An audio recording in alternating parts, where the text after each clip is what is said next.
Making sure everything is up and running here. All right, there we go.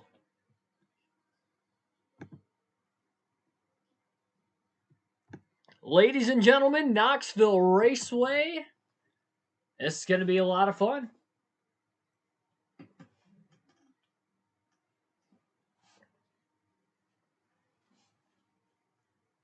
Audio is ready to go.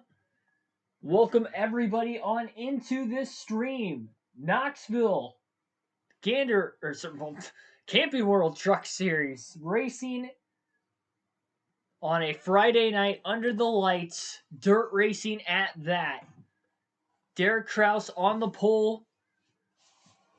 Take a look at the starting lineup for tonight's race. Derek Kraus again on the pole. Tyler Ankrum outside pole. That will be row 1. Row 2 will be Todd Gillen, Haley Deegan, Carson Hosevar, and Johnny Sauter in row 3. Parker Price Miller and Kyle Strickler in row 4. Matt Crafton and Chandler Smith in row 5. Josh Berry, our Heat 1 winner, and Chase Briscoe, only Cup Series regular in the field in row 6. Austin Hill and Zane Smith in row 7. Brian Brown, Sheldon Creed, couple of good dirt racers there in row 8. Brett Moffitt and Ben Rhodes back in row 9. Stuart Fries and Jack Wood in row 10. Austin Wayne Self, Donnie Schatz back in row 11. Danny Bone, Cody Erickson in row 12. Jessica Friesen, Grant Enfinger in row 13. Tanner Gray and Tate Fogelman in row 14. Andrew Gordon, Chase Purdy will be in row 15. Ryan Truex and Chris Wyndham will be in row 16. Row 17 is going to be Jeff Nolan and Jake Griffin. Morgan Alexander and Norm Benning back in row 18. Row 19, John Hunter Nemechek and Cody Rotaball. It'll be fun to watch Nemechek come from the back to the front. And Devin Rouse and Jennifer Jo Cobb will be rounding out the field in row 20. A 40 truck field here tonight, 150 laps, 50. Actually, I'm not even sure how the stages are split in this one, to be completely honest. Because it's a truck race and I don't really know. Let me get the chat up on my phone here because that's going to be the only way I'm going to have the chat on tonight. Carson Boy R6R6 and Patrick Shadley, welcome to the stream. Thanks for that comment, by the way, Patrick, on 900 subscribers. And as well, thank you to your grandmother for also subscribing to the channel. I greatly appreciate her input. Live leaderboard is on the channel. You'll be seeing any cautions for incident throughout the course of this one as well. Doing the 4-wide salute at the Knoxville Raceway as the fireworks are going on down the backstretch as well. The front stretch grandstands are packed. Looks to be sold out. Backstretch, a lot of people there as well. Lights are out on the pace truck, and they will be giving them the 1-to-go signal this time.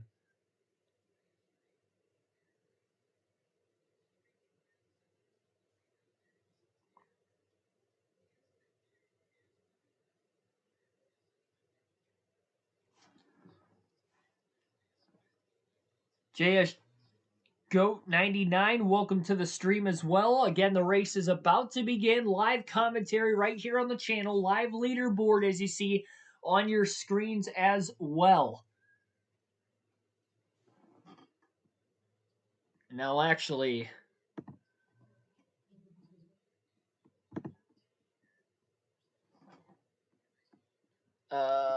trying to expand the screen here for a second. You know what? You guys can see it. I'll go back to the screen now. Now the 1-to-go signal is given. Rain in the area tonight. We'll see if they can get all 150 laps in for this main event. 2 races left in the regular season for the NASCAR Gander Outdoor Truck Series. I do have to turn my volume down because I feel like I'm blowing my ear out with this broadcast. But there is audio on in my ear, so I will know what is going on. I was not able to have that happen for the heat races a little bit ago. Ice Wallowcomb. God bless America. Well, welcome to the stream. Call you Ice. Welcome to the stream, Ice. 20 millions, Keegan. Yeah.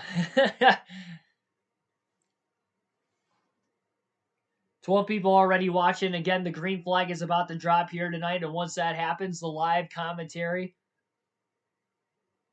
John Hunter Nemechek trying to win 3 races in a 4-race stretch. We'll get to see him come from the back. Derek Kraus elects the inside lane. Again, he is on the pole. Tyler Ingram on the outside of row 1. Green flag is in the air. We're underway at Knoxville for the Truck Series. Already 3 wide just inside the top 10 as Johnny Sauter makes a move to the outside of Carson Hocevar and Haley Deegan. Still 3 wide down the back straightaway. Sauter's 31 points below the cutoff line coming into this race. He's the first driver outside the cutoff line on points, and he's going at it early knowing how precious these points are. Quickly up to 3rd place, and now he's on the outside of 2nd place driver Tyler Ingram, and Johnny Sauter is already passed about 4 race trucks as he is soaring to the front of the field. Hocevar is going to take over 4th place from Gillen. Deegan settles in 6th. Then you got Strickler, Price Miller, Briscoe. Couple one-off starts for those 3 drivers just inside the top 10. Former dirt winner in the Truck Series at Eldora, Matt Crafton, in the top 10.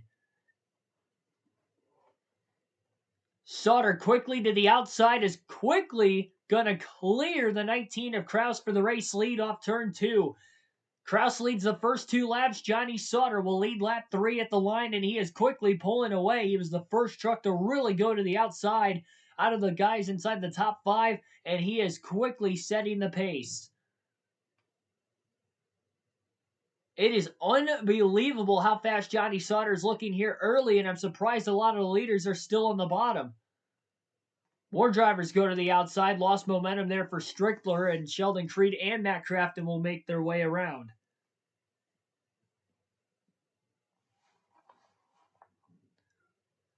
Hocevar just made a pass, meanwhile, for 4th place on Todd Gilliland. That last lap, Ingram still remains in 3rd. Top 2 still within about 3 to 4 truck lengths. But Sauter, again, is quickly pulling away.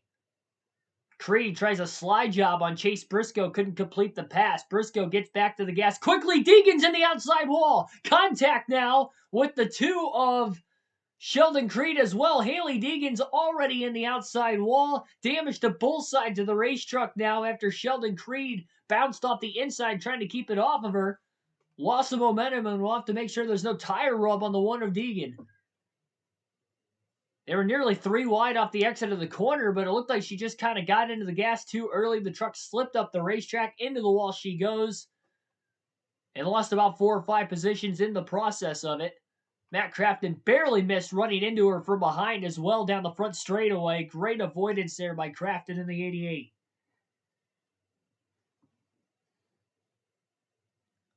Hate to see that happen in the opening couple laps for any driver. Meanwhile, up at the front, Carson Hocevar is starting to mix things up. He has gone to the outside. And surprisingly, Johnny Sauter has gone to the bottom after really pulling away. Now he's allowing Kraus and Hocevar to close in to Sauter for the race lead. Sauter back to the outside to protect. Hocevar crosses over to the inside for 2nd place on Derek Kraus. Can't complete the pass there. Kraus with a beautiful run off turn 4. Slingshots to the inside in 1 and 2. And they're side by side for the lead, the 13 and the 19.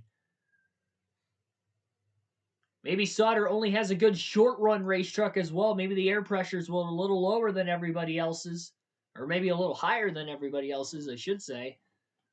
We'll see how he is going to run on this longer run, as most of the trucks inside the top 10 have definitely gravitated to the outside. There is a decent amount of damage on Creed's truck as well after getting into the side of Deegan when Deegan bounced off the outside wall just a couple laps in. Both trucks still on the racetrack. No tire rubs so far, but fenders are definitely a little caved in for both drivers.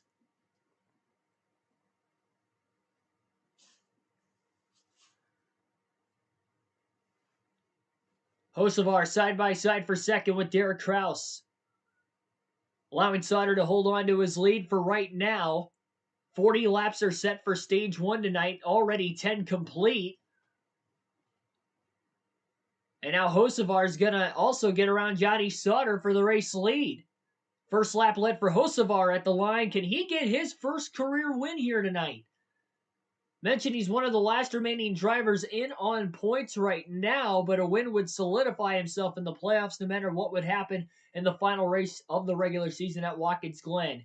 And Sauter now, as we get a little bit further into this run, is starting to lose more positions. Gillen and Ankrum get around him, dropping Sauter back to fourth, side by side for second now between Tyler Ankrum and Todd Gilliland, who has worked himself up to the second position. Gotcha, Carson Boy. 40, 50, and 60 will be the stages tonight. 40 laps in stage 1, 50 laps in stage 2, 60 in the final stage. Fox is currently under a commercial break right now. The race is on Fox Sports 1, but if you want to listen to the commentary, you're more than welcome here. Maybe you mute it on the television, listen to mine. But thanks for all of you tuning in here early on. Like, share, subscribe for more daily NASCAR content. We do live commentary for real NASCAR races, as you're seeing here tonight at Knoxville for the Truck Series, for video game races, both past and present NASCAR video games, all in the hopes of in the process of jump-starting, and hopefully one day getting into the broadcast booth myself. Every like, every share, every subscriber goes one long way. Every viewer, every stream is just adding that much more into the agenda that I have started here over the last just over a year. Greatly appreciated. We just hit 900 subscribers right before the start of the stream tonight. Appreciate the support from all of you guys. This will be the last Truck Series race that we are doing a live commentary for this year, but more Xfinity and Cup action to come. The reason why this is the last truck race, because they only have 8 truck races left this season, 4 of which I'll be at the track for that race weekend. And then the other 4, I'll be doing some other races that weekend that wouldn't be the Truck Series. So this is actually the last truck race, but we still got more Xfinity and Cup races yet to do with the live broadcast this season. And I plan on being at 4 more races this year as well. Indianapolis for the road course race there, as well as the IndyCar race the Saturday before. The Michigan race the following week after that in August.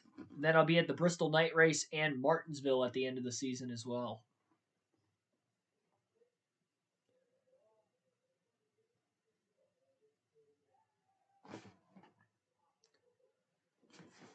Even though Fox is under a commercial break, you can still see the intervals changing, the positions changing on the live leaderboard on your guys' screen right now. One of the biggest movers of the race so far is Donnie Schatz, all the way up to 12th place. Caution is out for the first time today. And word from Vince Welch is saying that Johnny Sauter had gone for a spin during the commercial break. And yes, he did. A little contact from Chase Briscoe in the 0-4. Sauter maybe holding up a line of traffic, and Briscoe was bumping him, and then just turned him right around. Very interesting that Briscoe did that, considering Sauter is racing for stage points. He is racing below the cutoff line, trying to get into the playoffs. So already our first caution of the day. Maybe a little impatience from Briscoe for being early in the race, and if I were Johnny Sauter, I would not be particularly happy with Briscoe on that one, considering, again, the situation Sauter is in coming into this race. It was so strange just to see that 13 truck take off like it did those first 10 laps, but he really fell off after that and was starting to lose spots. 12th, 12th, and 35th in the last 3 races for Johnny Sauter this season. It has been a rough go, that's for sure.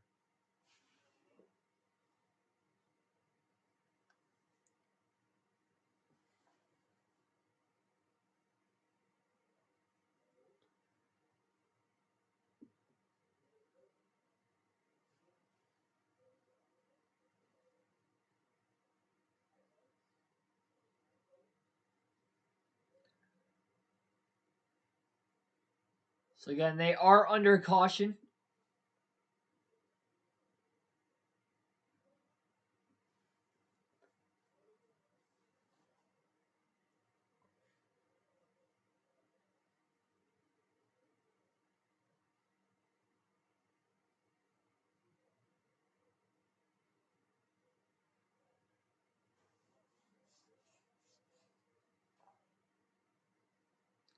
Couple of Knoxville National winners in the field here tonight. Brian Brown, Donnie Schatz.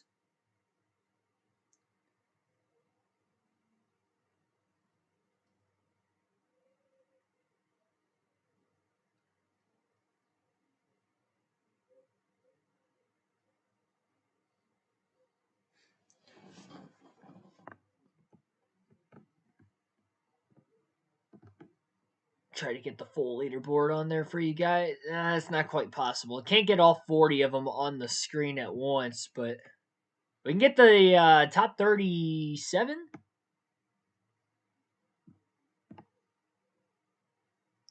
No live pit stops during this dirt race. I would assume that there's going to be a little bit of track prep during the stage breaks in tonight's race. As well as that is when the pit stops will take place, but you can't gain or lose any positions in the pits here tonight. Carson Hocevar electing the outside for the restart. Todd Gilliland down low. Green flag back in the air. We're halfway through stage 1. 20 to go to the first green-white checkered flag of the night. Oh, up in, or at least near the outside wall was Derek Kraus in the 19 on the restart. Not sure if he intentionally went to go all the way up the cushion of the racetrack. I'm sure by the end of the night, we're going to be seeing a lot of guys wall riding. Kraus again goes really wide, loses a lot of ground, and so did the truck in line behind him of Austin Hill. Allowed for Tyler Ankrum to get back to third, and as well Briscoe to fourth. Challenge for the lead. Todd Gilliland clear off turn 2. Crossover into 3 and 4. Now down low is going to go Carson Hocevar. Gilliland gets to the outside. Drive off the exit of the corner there is going to go to Todd Gilliland, and Gilliland is going to lead his first lap of the race. Already 4 different leaders in the first 22 laps, not including the fact that we've already had some caution laps mixed in there as well. So some comers and goers through the field early after the field was set for its starting lineup in the heat races a couple hours ago.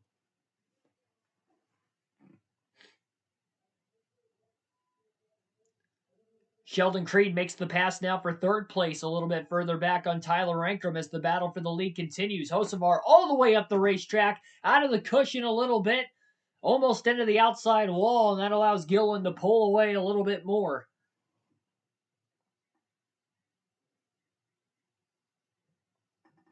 Side-by-side action now for Fox during this set of commercials. Gilliland gravitates back down to the bottom of the racetrack, which is where Hocevar is currently. Guys trying to switch their lineup here, corner after corner, lap after lap, trying to find where their truck handles the best, where they can drive the race trucks the best, that fits their driving styles. The groove is going to be moving around from top to bottom all night long. That's the great thing about dirt racing. Doesn't matter whether it's high banked, flat. You can usually find more than one groove 9 times out of 10 on a dirt track. Knoxville is another half-mile dirt track. The only 3 dirt tracks we've seen in recent years for NASCAR: Eldora, Bristol covered in dirt earlier this year. Now Knoxville, all half-mile racetracks.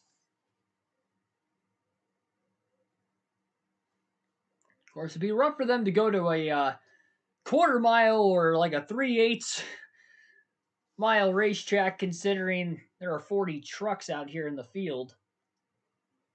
It's already crowded on a half-mile track as it is. Hocevar lost that ground trying to go to the outside a few laps ago. He's been gaining ground back since moving to the bottom. Todd Gilliland has cut down to the bottom in front of him, as well as gravitating to the top at times, really trying to find speed in that race truck consistently that Hocevar is trying to find. That's where Carson's beating him right now. They're bumper to bumper coming to the line this time. 12 laps to go in stage 1.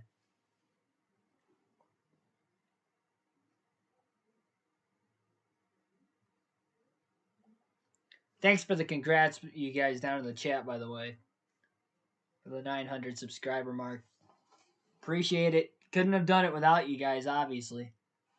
You're the ones that subscribe. Hocevar back to the outside, looking to get a run off the exit of the corner down these somewhat longer straightaways here at Knoxville. Still within 2 to 3 truck lengths of each other right now. Gillen a little bit better that last lap, but Hocevar drives it extremely deep into 1 and 2, all the way to the back bumper of Gillen. But with driving it in that deep, it's easier for Gillen to beat him back to the gas on corner exit. Chase Briscoe's really fallen off now. Maybe there's a little bit of damage in the nose of the race truck after spinning Sauter earlier, and now we get our second caution of the race.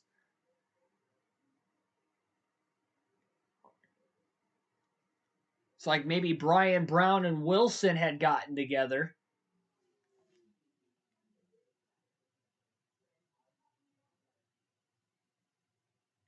Sorry, not Wilson, Miller.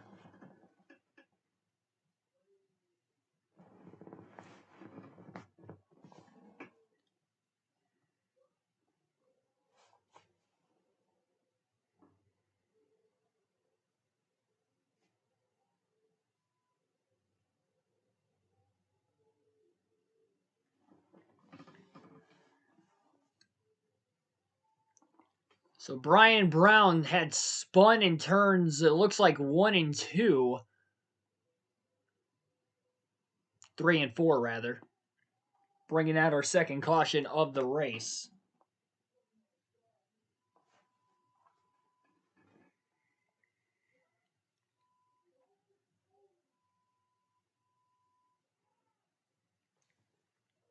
Again, our second caution. We'll restart with less than 10 laps to go in stage 1. Currently 8 to go now. I would assume there's probably going to be another lap or 2 under caution. Shouldn't be too long, no cleanup. It's a great battle, though, for the lead before the caution between Gillen and Hocevar. We'll see what lane Gillen's going to choose on the restart, because it almost seems like the outside has been working on the restarts more often than the inside. The John Hunter Nemechek watch, he has already gained 20 spots since the start of the race and is up to 19th.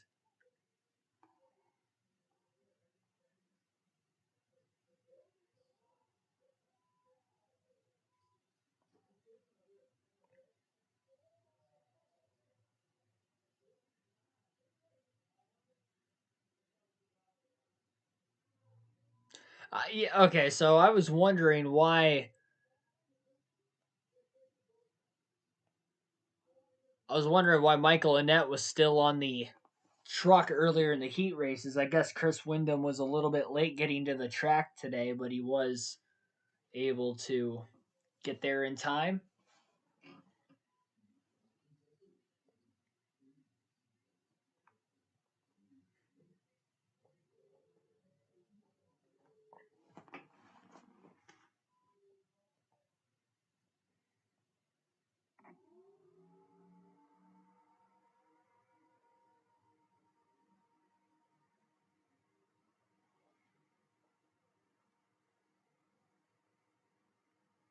As far as drivers that are below the cutoff line coming into this race, or at least around it, Carson Hocevar's in second. He comes into this race 8th in points.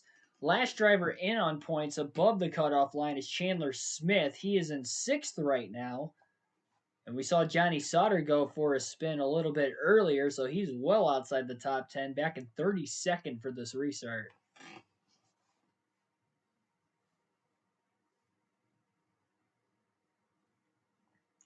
Did not give him the 1 to go signal this time by, so at least 2 more laps of caution. I think right now they're just trying to make sure everybody's going to get lined up correctly. Means there wasn't really any cleanup for that single car spin. Brian Brown was able to keep it off the wall, much like Johnny Sauter was earlier when he had gone for a spin.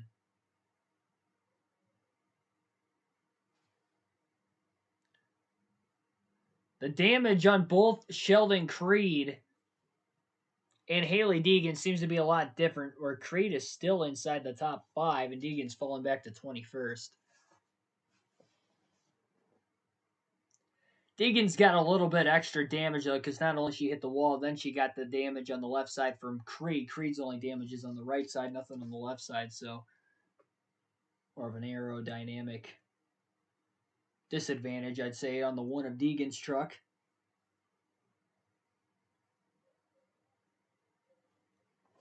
You guys should be able to see the lap counter on here.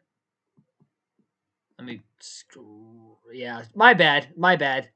I'll scroll up. There's the lap counter. You guys are only going to be able to see the top 32 in the running order, but I forgot the lap counter was up there.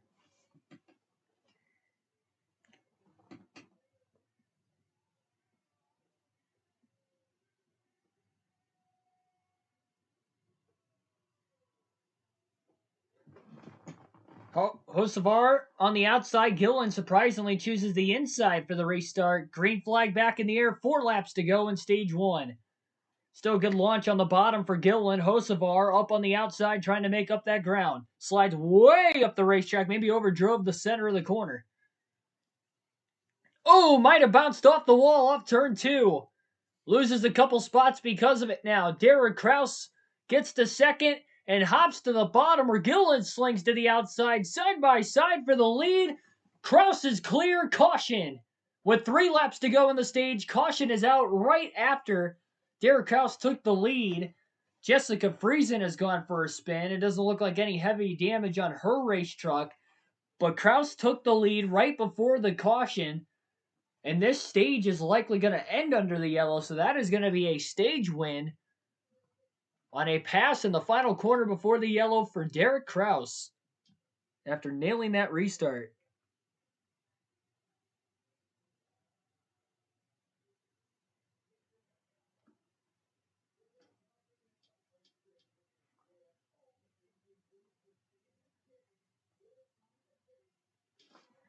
There's a little bit of damage on the left front of Jessica Friesen's race truck. Some damage on the right front. Whoever she had gotten into on the inside of the racetrack, looks like whoever she hit has more damage than what Friesen has.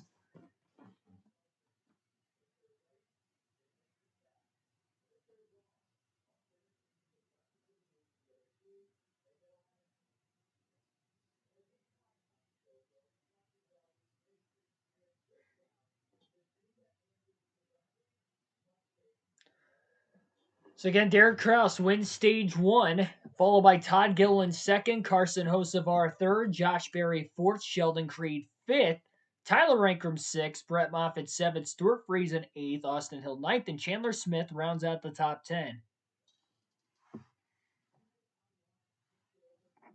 3 cautions per incident. This one will end stage 1 as it flew with 3 laps to go in the stage. Derek Kraus took the lead away from Gilliland on the restart, going from third to first.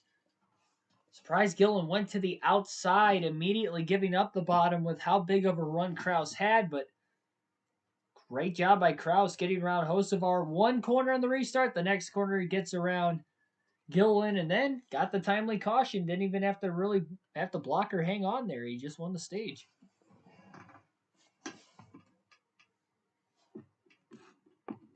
It does not feel like I have to work tomorrow, by the way.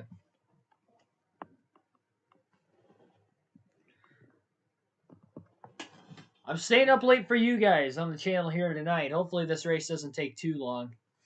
There's not too many cautions.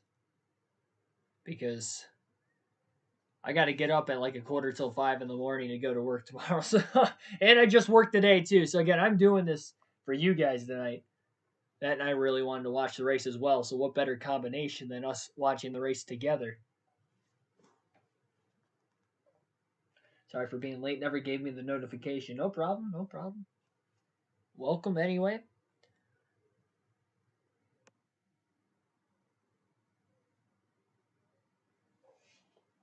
Chase Briscoe might be one of those other trucks that also looks good on the short run. He quickly got up to third place early. Fell outside the top 10 before the end of the stage. His fastest lap was on lap 6. Where a lot of the guys at the front of the field, their fastest lap was pretty much right before the end of the stage. In fact, for Derek Kraus, his fastest lap of the race was that lap that he jumped on the restart to go from third to first.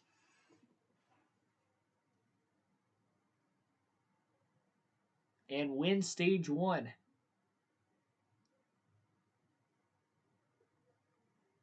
Kraus started on the pole as well, so already a great start to the night. Finished second in his heat race.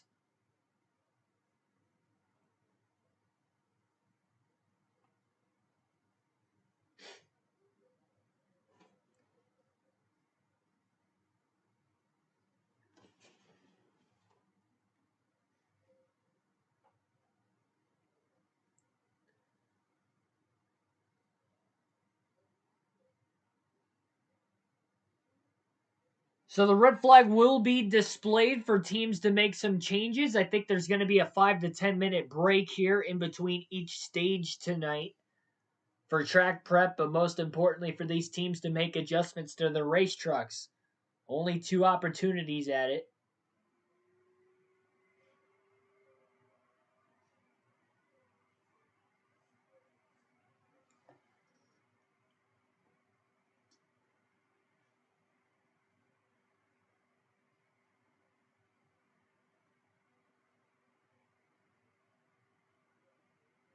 Looks like some overheating going on with Tate Fogelman in the 12 truck further back in the field where maybe there's a little bit more dirt caked into the grill of the race truck.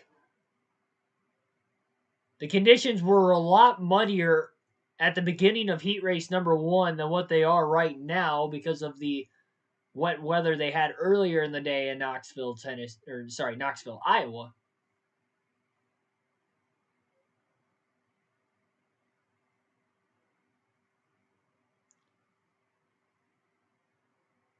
Most of these teams are going to put on fresh tires, it looks like, at least for this stage. And I would assume, really, at both stage ends, will likely change tires. Might as well. Won't hurt anything.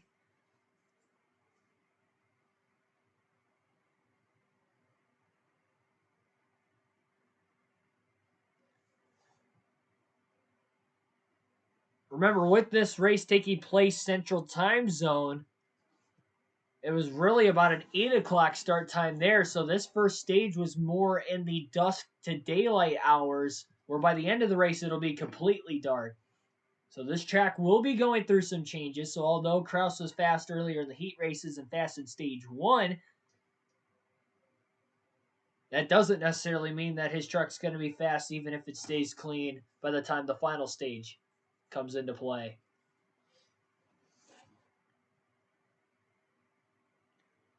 Comment down below your predictions for this race. I know we're already through stage 1, but still want to find out what your guys' predictions are. I didn't make a pick before this race like I usually do for the Cup Series races. I really don't know who I would have picked. Kraus looked really fast in the heat race.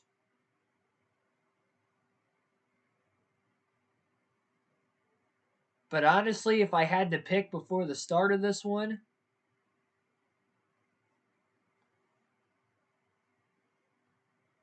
I don't know what kind of dirt experience Josh Berry has. Because he looked fast. He won his heat race by a lot. I think he had the biggest margin of victory of any of the 4 heat races earlier. Had about 5 seconds back to second place. In 15 laps, he's already up to third at the end of stage 1. Lap times have been in the 24-second barrier for the most part. There are a couple trucks that have clicked some 23-second lap times. Those drivers include Johnny Sauter way back on lap 2. Derek Kraus and Todd Gillen towards the end of the stage, as well as Tyler Ankrum.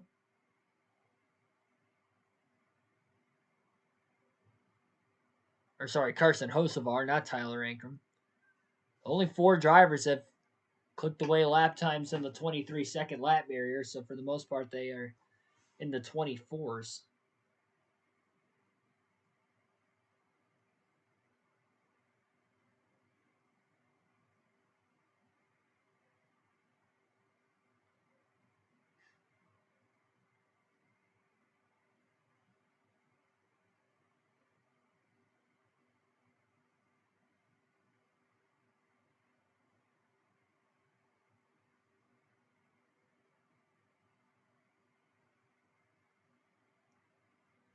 I didn't even realize Chad Johnston was crew chiefing Donnie Schatz this weekend. That's interesting.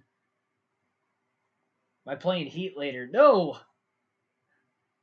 Why would you guys think I'm doing that? I just said I had to work tomorrow.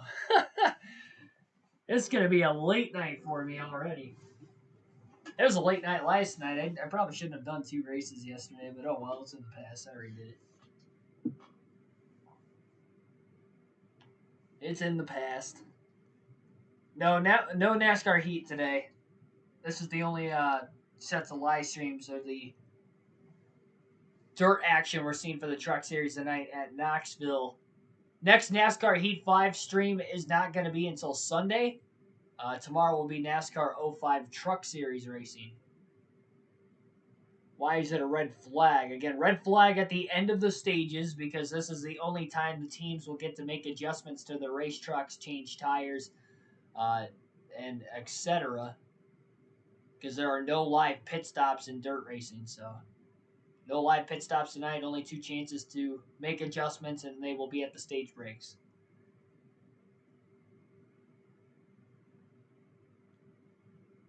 This track is in great condition, by the way, tonight, as I would have expected with it being a typical dirt track. Not only any typical dirt track, but the greatest dirt track in America.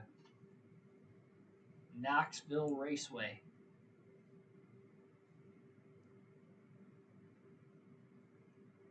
Patrick Shanley's got Moffitt for the W. JSGO 99 thinks that Carson Hocevar is going to go on to victory lane here today. Yeah, Moffitt's inside the top 10. He's up to 8th. He was kind of like quiet in the heat races, like quietly 3rd, 4th. He's quietly in the top 10 right now. Starts to get chaotic. Maybe some late race restarts later on in the race. We'll see something happening.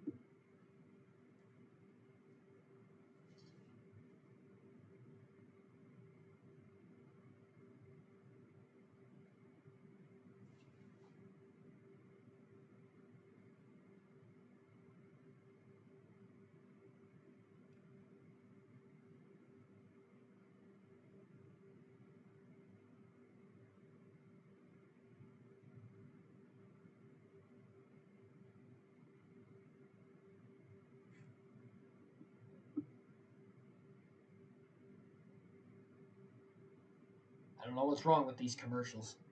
If you guys see me yawning, it might be because the tiredness is slowly setting in.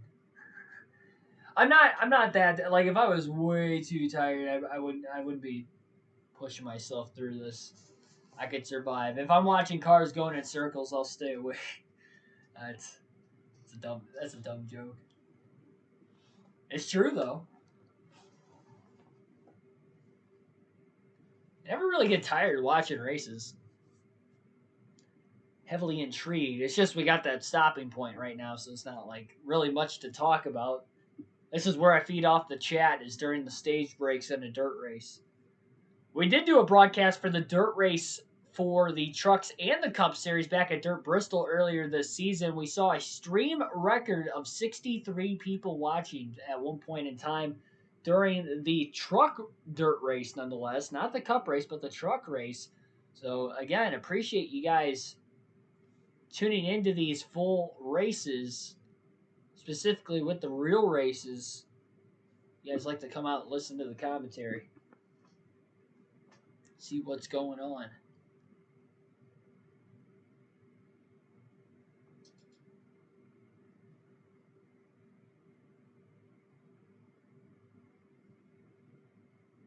It's not showing the cautions on the right side of the screen like it should be, and I'm not sure why, because we've had 3 cautions for incidents so far. The last of which, again, ran into the end of stage 1.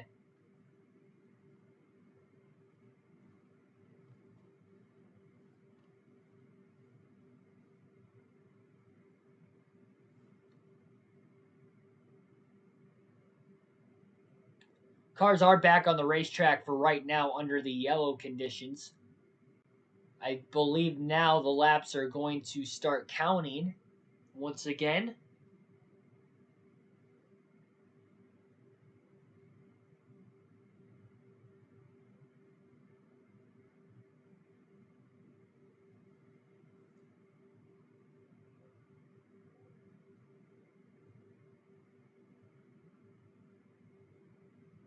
Wow.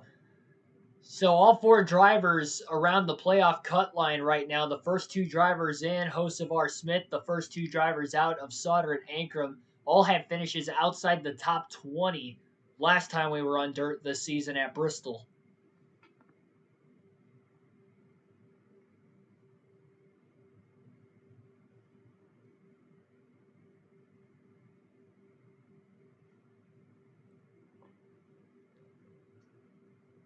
Derek Kraus with that stage wins now only 31 points below the cutoff line. As we run, can he get more stage points throughout the course of the day? Maybe he gets the clean sweep.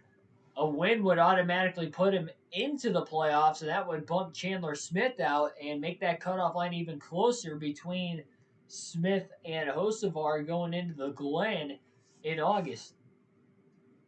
And not just for Kraus. Tyler Ankrum was in the top 5 early on, finished 5th at the end of stage 1. He's also below the cutoff line. He could win and make the jump into the top 10.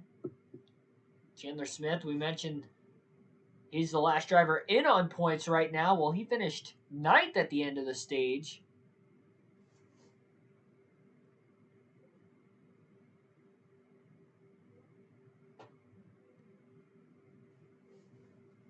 We seem to have these dirt regulars run pretty well in these truck dirt races with the one-offs. We'll see if that'll continue tonight as well, and maybe one of those guys could contend for the win.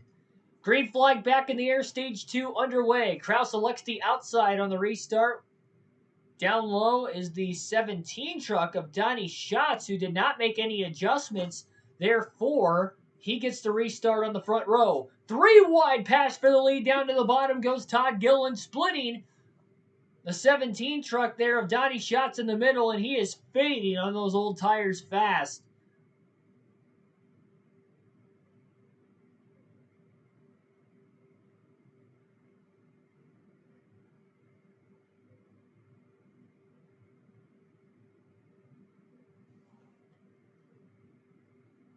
Ty Gillen actually got to the lead on the restart with that 3 wide pass underneath of Donnie Schatz and Derek Kraus.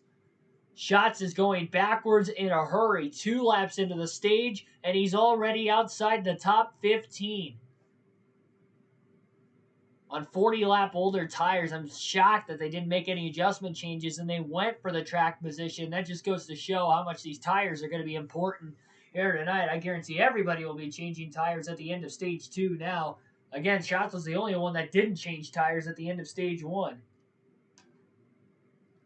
Gillen's got about a 1-second lead quickly on Hocevar. We'll see if Hocevar can keep up with him. Right now it's Josh Berry in the 25 truck on the back bumper of the second place truck of Hocevar. Friesen goes a little bit up out of the groove, a little above the cushion and almost into the wall, lost a couple spots.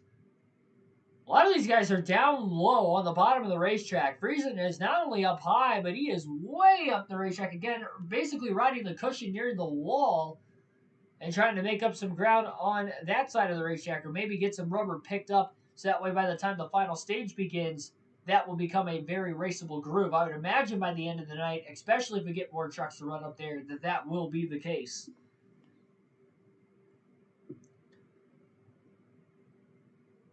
Barry's still struggling to get around Hocevar, but he is right there. A train of race trucks on the inside of the racetrack with Friesen all the way up near the cushion. Nobody in that middle lane right now.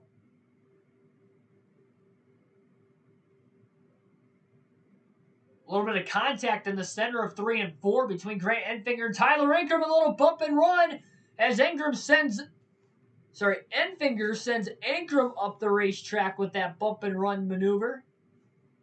And that'll move Grant Enfinger into the 10th spot, in line behind Friesen, who now moves down to the bottom of the racetrack and gives up the top side for now. And I would assume with all these trucks running the bottom of the track, the guys will definitely be starting to move up pretty soon. Josh Berry, meanwhile, away from the camera at the moment, made the pass for second place on Carson Hocevar. Sheldon Creed also trying to get around Carson. Puts the bumper, a couple bumps there. Doesn't move, stays in front. We'll see how much more aggressive Creed's going to get here in the next couple corners. Hocevar running a much lower line down the straightaway, really trying to just block and hold the 2 truck behind him He wasn't close enough to make the move to the inside of Barry.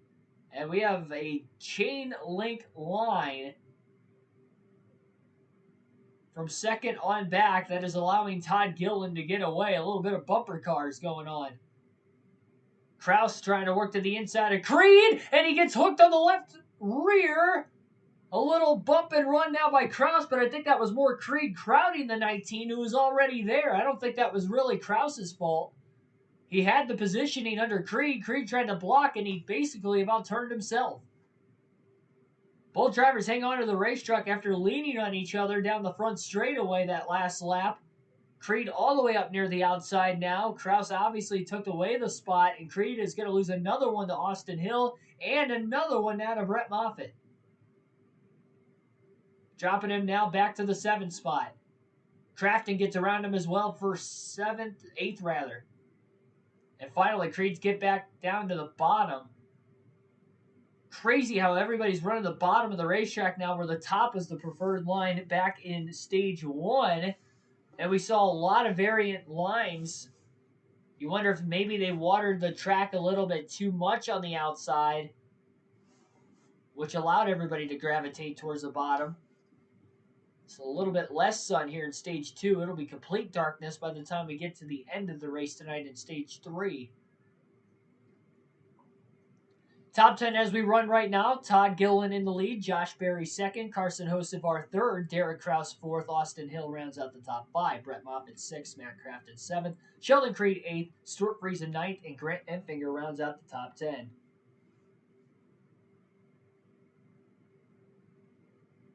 John Hunter Nemechek trying to get his way into the top 10 as he makes the pass for 11th place on Tyler Ankrum. Austin Wayne Self puts a little bump to the back of the 26, and that kind of stacks him up mid-pack now and turns 1 and 2 on the bottom lane. Fox going currently side by side over the last couple laps, but coverage continues, so will the broadcast, for my live commentary at least. So Donnie Schatz fell back to about 17th. He stagnated in the 15th position. He was 11th at the end of stage 1. So it looked like on the restart the tires were not a great, or I should say they were more than equalized. He was losing ground on cold tires, but once he got some heat in him, he's been able to hang on to his track position. Gillen has just caught the back of lap traffic, lapping Norm Benning. Taking his time to get around him means he's got a couple second lead back to Josh Berry. We saw Berry win an Xfinity Series race this season at Martinsville. But on the dirt, the Truck Series, making this one-off start here today, we'll see what he can do.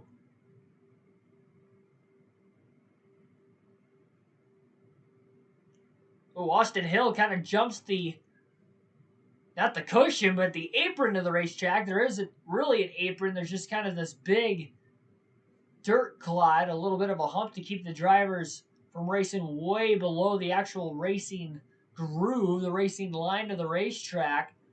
That is the apron. We saw some trucks get a little bit of damage earlier in the heat races by running a little too low and clipping it. We also saw that happen at Dirt Bristol this year, primarily in the Cup Series, but we saw it in the Truck Series at times as well.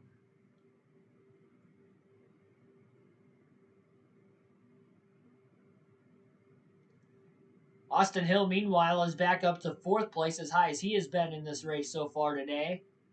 And he's right behind Hocevar for 3rd, who is right behind Berry, who might be holding these guys up still. They've dug into that lead a little bit since lap traffic has begun. Austin Hill's got to be careful. He's been really flirting with disaster on the inside of the racetrack, running just a tad bit lower than everybody else. He seems to be making up more time when he can get the clean air and really get back to the gas as soon as he wants to with running that, but he is really putting that truck on edge, and we're only in stage 2.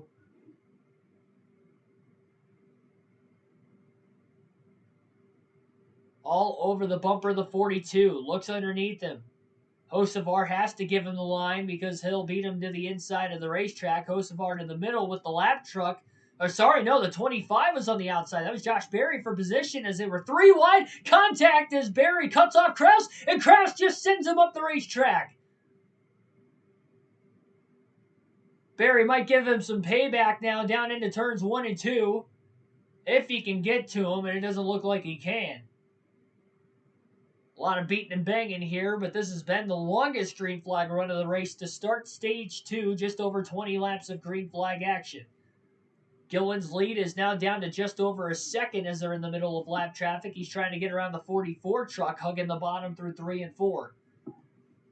Remember, stage 2 is 50 laps. Stage 1 was 40.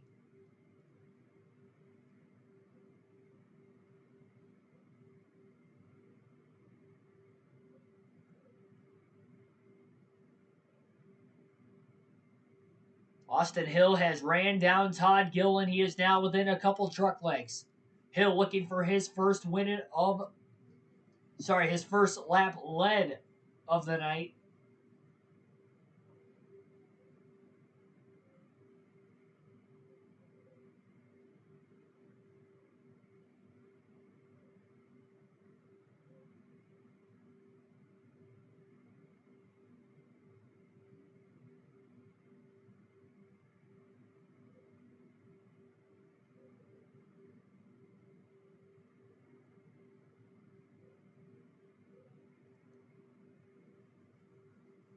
Austin Hill now within a couple tenths of a second. It was down to 2.5 tenths, and there he is on the back bumper now off turn 4, and Jessica Friesen goes around again, bringing out our 4th caution of the race. Huge hit from behind from Alexander, who piles into the back of Friesen. Well, after the caution was already out, Alexander drills the right rear of Jessica Friesen. Heavy damage to the right rear on both race trucks. And well after the caution was already out. Second time those two have got into it for a yellow, but this was much different, obviously. For Friesen looked like she had spun somewhere else around the track, and Alexander piled in well after. Looks like Derek Kraus just turned Friesen. And she was stopped there for quite a while before Alexander piled in. See, in most dirt racing, you don't have a spotter, you don't have a crew chief talking to you, but in NASCAR, with it being a NASCAR sanctioned race, that is different from other dirt racing, that there is a spotter, there is a crew chief talking to you at all times. Of course, there are more trucks on the racetrack than what you would see in a normal dirt race as well, about twice as many, so that could be another reason why they probably are wise to have a spotter.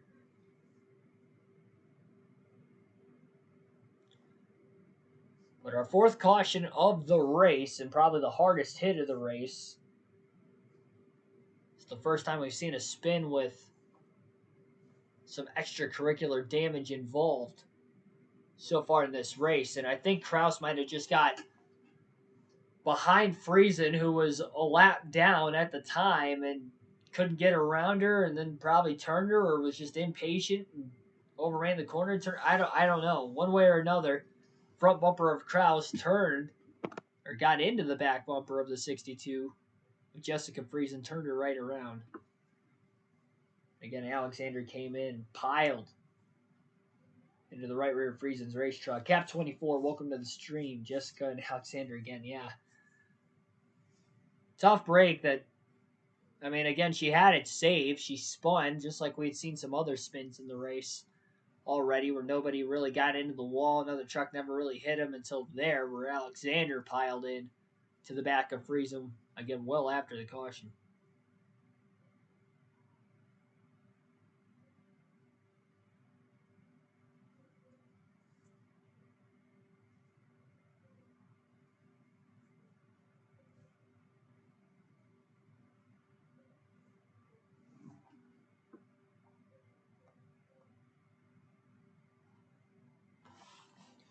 Again, sorry for the cautions not showing up on the right side of your guys' screen.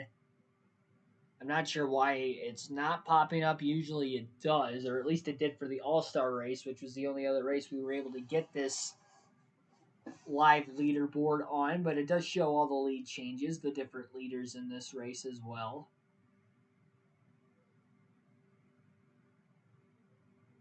4 different leaders for 6 different lead changes so far. And Austin Hill was looking like he was about ready to get to the lead for the first time today, right before the caution wave. He had ran down Gillen from about a 3-second deficit to his back bumper in the middle of lap traffic and about halfway through stage 2. Not sure if it was the lap traffic or maybe Gillen not being as fast on the longer run, with that being the longest green flag run of the race of about 25 laps so far.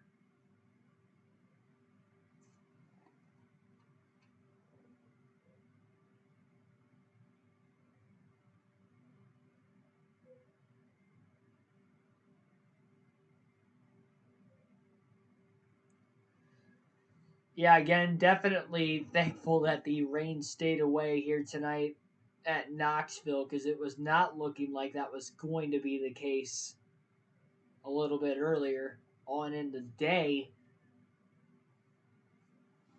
When I went on my lunch break at noon Eastern Standard Time today, I checked the weather for Knoxville, Iowa for tonight's race. It was about a 90% chance of rain from 6 o'clock on through the rest of the night.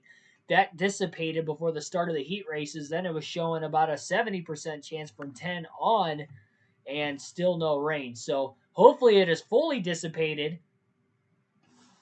I'm actually going to check the weather right now while I'm talking about it.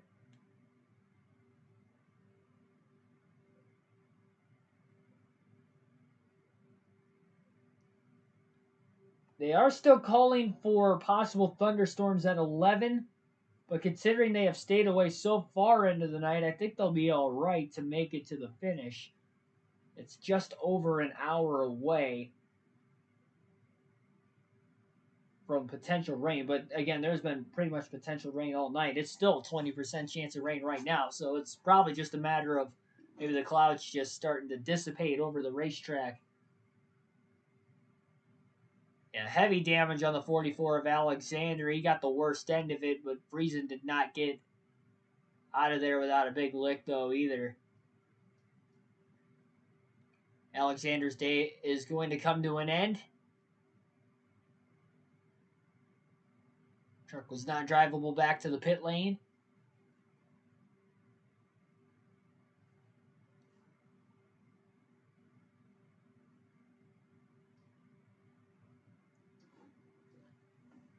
Race is going to end at like 10:45 or 10:50. Yeah, that's kind of what we're pacing for right now. Still 90 laps to go. 80 laps to go, rather. Forgot the caution laps count. Usually in dirt racing, the caution laps don't count, but this being a NASCAR sanctioned race, points race at that, caution laps will count. The rules stay the same, which is another reason why the laps are as long as they are still. Ethan, welcome on into the stream. Rain. Now, it's not raining right now. And this race will become official in 5 laps as well. They'll hit the halfway mark, so they will get this in one way or another. Will they get the full race in will be the next question. Brian Bennett, welcome to the stream. Where's Jessica? She had just gone for a spin and got piled into from behind from Alexander. She had spun off the front bumper of lead lap car Derek Kraus. It's likely trying to get her out of the way a little bit quicker. Turned her right around, unfortunately, and I think her day has come to an end. Green flag back in the air, quickly 3x3 down into turn 1 on the restart. Drivers like Sheldon Creed, Brett Moffitt going to the top side of the racetrack. Austin Hill as well, and he's losing a ton of ground after he restarted second. He has already lost about 6 positions. Todd Gillen leads the opening lap of the restart and has a couple truck lengths built up on Carson Hocevar. Derek Kraus now up to 3rd after restarting 5th. That inside line really took off. No, it's either the halfway and or the end of stage 2. It was halfway, and then when stages were implemented, it was the end of stage 2, and then this year they made the rule change that it could be either halfway or the end of stage 2, whatever comes first. A little bit of contact further back in the pack as Haley Deegan tries to move Stuart Friesen out of the way. Friesen lost a ton of spots on that last restart, much like Austin Hill. Deegan tried to fight back after getting into the wall early while inside the top 5. Sheldon Creed rams into the back of Deegan off the exit of turn 4 and is still pushing her all the way down the main straightaway with a super aggressive push to try and get around Friesen, and Friesen has to back out now and let Deegan and Creed go. And he's still stuck on the outside with just a chain of cars around the bottom. Finally gets down to the inside in front of Brian Brown.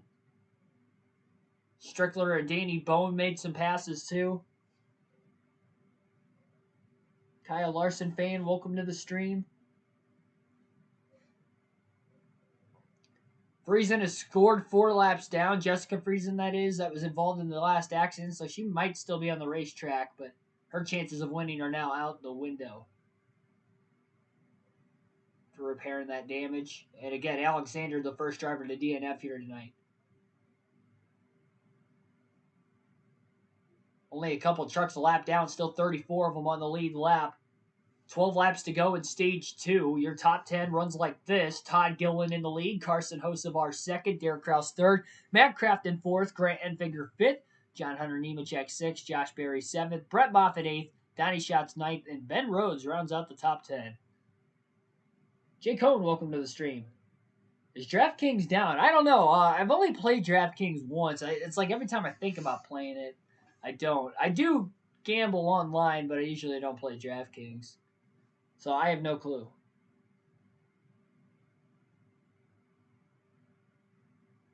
Deegan trying to work out to the upper lane now, and she's starting to lose spots, as we've seen a lot of drivers lose spots on the outside here in stage 2. For stage 1, the outside seemed to be the preferred line. I don't think she went out there intentionally. I'm thinking that she probably got shuffled out of line, and seems to be really the only reason why a lot of these drivers have been on the outside is either they get shuffled out or they restart up there. And how about John Hunter Nemechek, biggest mover of the race? Oh, contact getting into turn 3. The 40 of Ryan Truex tried to block Tyler Ankrum. Ankrum stayed in the gas, and Truex basically moved himself off the front bumper of the 26. A little bit of a tire rub going on now for the 40 of Ryan Truex right around the left rear. 8 laps to go in the stage. We'll see if that tire can make it. Actually, it looks like the smoke is coming out of the 51 of Brian Brown. Looked like it was Ryan Truex at first. Oh, yeah, it's definitely coming off of Brian Brown. It's the right front tire in the 51 truck of Brian Brown that has a heavy, heavy tire rub going on right now. It looks like Derek Kraus might have a little bit of damage in a tire rub as well because he is smoking. He's battling for the lead, though, right now. His tire rub's probably because of battling Todd Gillen for the Stage 2 victory. 6 laps to go at the line.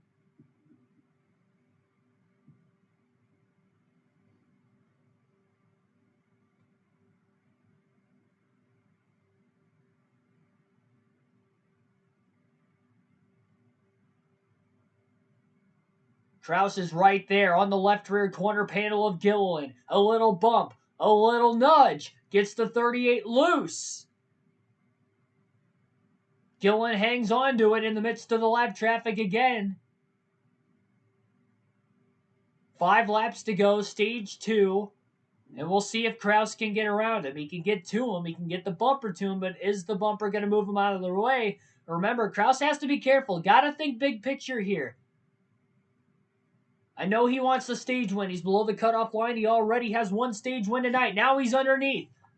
But he's already got a little bit of a tire rub on the right front as well. Another bump and run on the 38 sends him wide. Kraus to the lead. Hocevar now to second. And Hocevar's probably got the cleanest of the race trucks. And now we get a caution further back in the pack. A couple trucks are going to pile in. After Brian Brown goes for a spin as that right front tire might have finally given way. A couple trucks caught the dirt banking on the inside of the track that might have caused a little bit of damage, and it looked like a couple more went for a spin in the aftermath.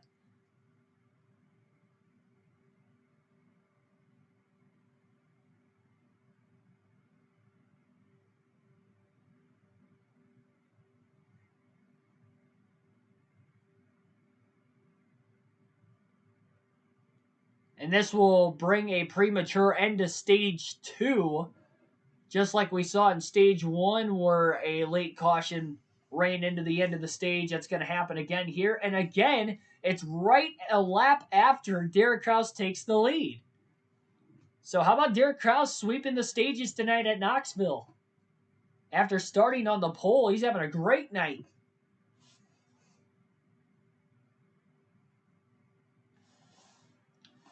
So Derek Kraus wins Stage 2, Carson Hocevar second, Todd Gilliland third, Matt Crafton fourth, Grant Enfinger fifth, Brett Moffitt sixth, John Hunter Nemechek from 37th to 7th in this one. Look out for him in the final stage.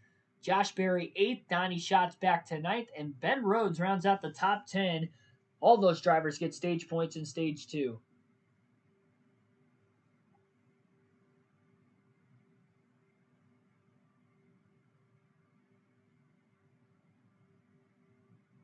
Tim Irvin, welcome to the stream as well. Let's go, Austin Hill.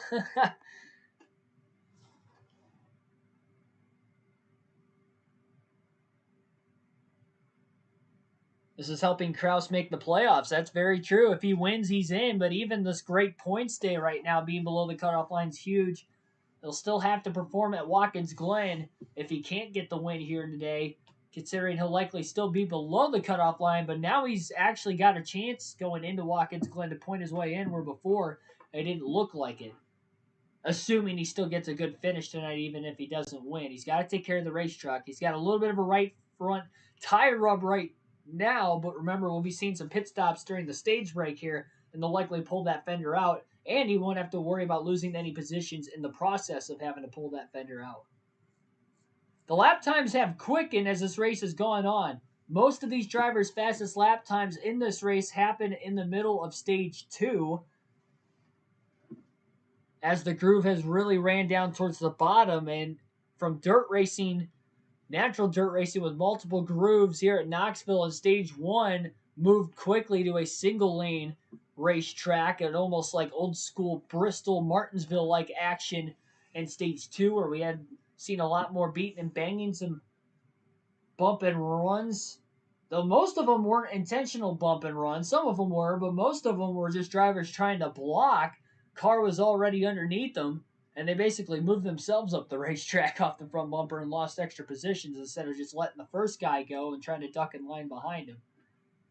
That's where the inexperience of these truck drivers might pay in, and really the overall aggressiveness of the truck drivers might start to play into effect, where we see these truck races a lot more aggressive than the Xfinity and the Cup Series. I feel like everybody probably feels like they're Superman out here, even though a lot of them don't have dirt experience too. Earlier, before the start of the stream, we hit 900 subscribers on the channel, and I just wanted to, again, appreciate, or at least call out the appreciation I have for you guys, the fans of the channel. Thank you for tuning in, day out, week in, week out, whether it's a real race, whether it's a video game race with the live commentary, whether it's the post-race analysis or the prediction videos for the NASCAR Fantasy Podcast every weekend before the Cup races as well. Greatly appreciate it, and we are getting ever closer to 1,000 subscribers. So like, share, subscribe if you haven't already for more daily NASCAR content. We do streams like this all the time. NASCAR 05 will be the next live stream on the channel. It will be tomorrow night, likely between 8:30 and 9 p.m. Eastern Standard Time. And the reason why it'll be that late, again, I have to work tomorrow, and I know I'm not going to be able to get home right after work either. So not sure what time I'll be able to get home exactly. But when I do, we will be streaming a NASCAR 05 Truck Series race for our season mode on that. Just 4 races left to crowning a champion. Racing as Carl Edwards. You guys, the fans, voted for me to race as Edwards for that season, and we got 4 races left to try and win that championship. Do a realistic broadcast for that, just like we are for tonight's race, as well as, again, other live NASCAR races. It's the last truck race we'll do this season as far as the live commentary, but still more Xfinity and Cup Series action to come on the channel this year. And this will be the only race this weekend that I will be doing live commentary for.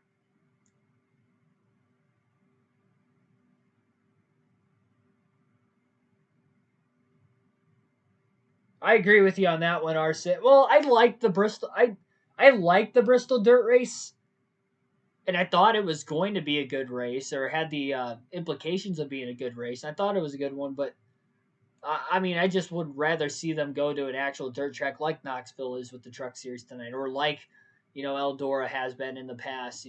Even if it's not those tracks, just a normal dirt track that isn't Bristol. Because I'm not one for going to a racetrack more than once during the season.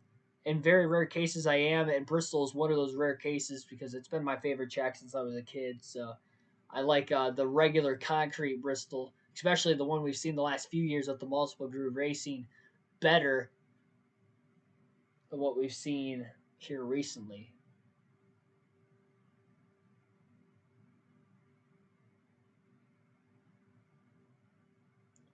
So again, adjustments are being made here. The final time to make adjustments the rest of this race. 60 laps in the final stage tonight will be the run to the finish. We're past halfway, so if it does rain at all, this race will become official.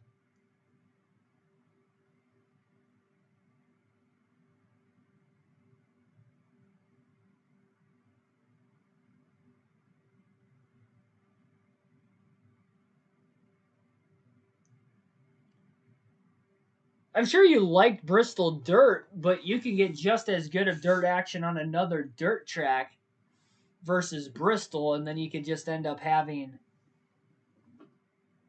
your normal Food City 500 that you had, all those years before, as well as the night race.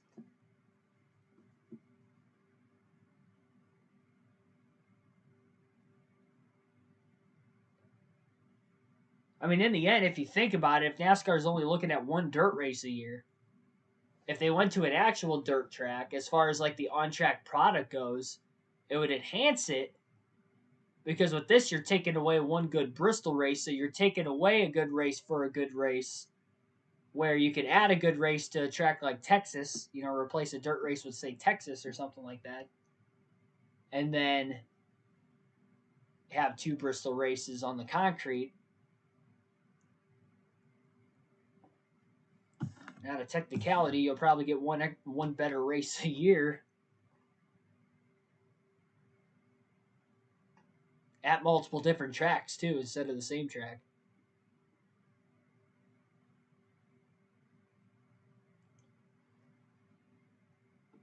The logistics of Bristol, though, obviously makes sense. I understand why they do it. I'm just saying, out of my preference, I would rather have normal Bristol and have them race on an actual dirt track like Knoxville or Eldora, etc. Charlotte's got a dirt track they could probably run on.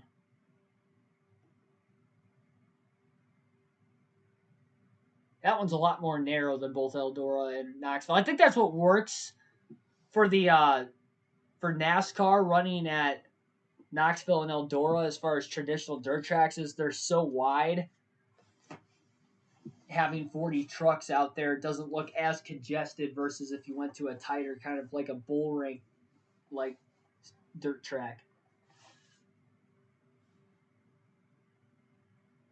Well, then replace New Hampshire with Eldora because seriously, Eldora, it's going to get more fans, probably a better product. Well, it won't get more fans. I mean, you got to figure New Hampshire probably could seat at maximum capacity, probably 80,000 people. Do they fill up the grandstands full? No, but even if they fill it up halfway, they're still getting more people there than what they would get at Eldora. Eldora can only seat about 35,000 at the most.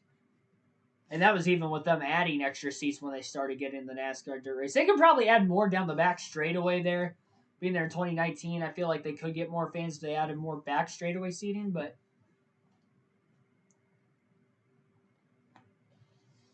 they're not going to do that unless they get a cup race.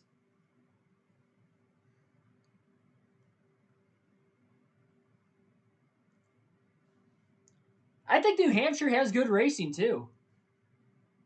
The races at New Hampshire the last 2 or 3 seasons have been really good. It's one of the few tracks I think that the PJ1 actually works and does what it's supposed to do or was meant to do.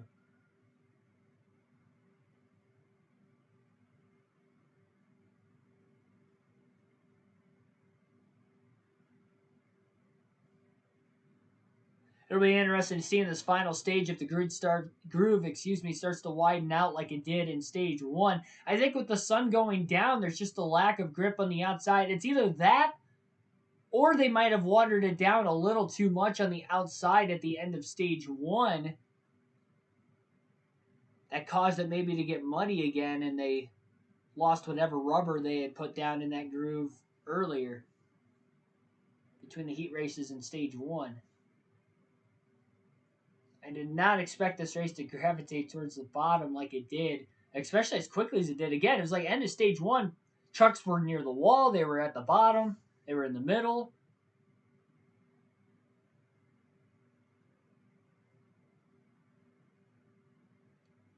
They were pretty much all around the bottom. We saw a couple drivers try the outside, especially in the restart, and they were losing spots. So it's going to be risky to go up high here at the start of the stage.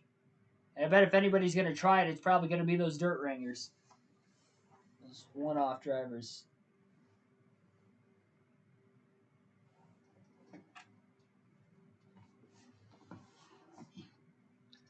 Interesting that Chandler Smith and Sheldon Creed decide to not pit there. They'll take the track position, but remember Donnie Schatz had done that at the end of stage 1 and immediately lost 15 positions on the restart. So this is a bit of a head scratcher.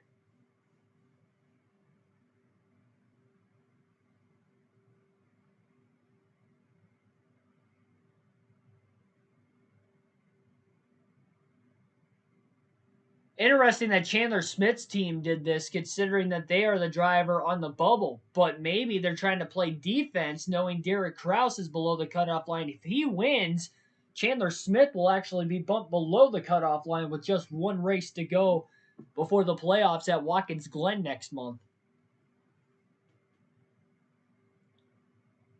I think Creed will hold on to the lead for a bit. If he does, it's only going to be a couple laps.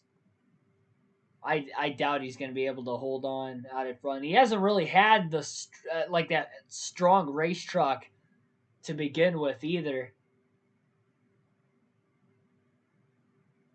Kraus will move him. I mean, he's already turned Friesen, and he's used the bump and run a couple times. He did it to get around Gillen, and he did it to make his way up to second as well, passing some drivers. So he will not waste time trying to move him out of the way with his first career win hanging in the balance, and likely his only shot to make it to the playoffs could be off a win.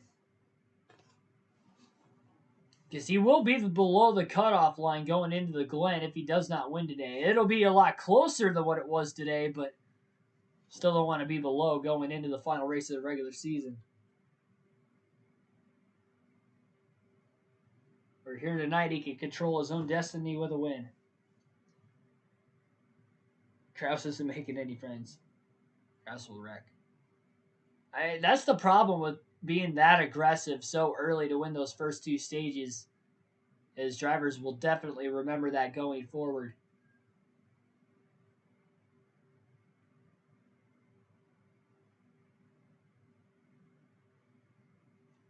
Chandler Smith will elect the inside lane on the restart. He will be the control truck. Creed on the outside of row 1, green flag in the air. The final stage is underway. Who will win the inaugural Knoxville dirt truck race in NASCAR? Great launch on the inside lane once again for the restart. Chandler Smith gets to the lead. Creed trying to hold on the outside with the 34 truck underneath him. Creed is already losing multiple positions. Now Kraus gets into the back of him. He moves Creed up the racetrack. Aggressive move once again by Kraus. Creed into the back of the 19. He gives him a shove off the exit of the corner. 4 wide off the exit of turn 4 as they cram together. Down the front stretch, a little more contact now between Enfinger. It looked like Rotoball was in the mix. Caution is out. The 3 truck has gone around off the exit of turn number 4. Heavy damage to the front bumper of him, as well Jack Wood with heavy damage. Likely ran into the back of the 3. Bringing out our 6th caution of the race.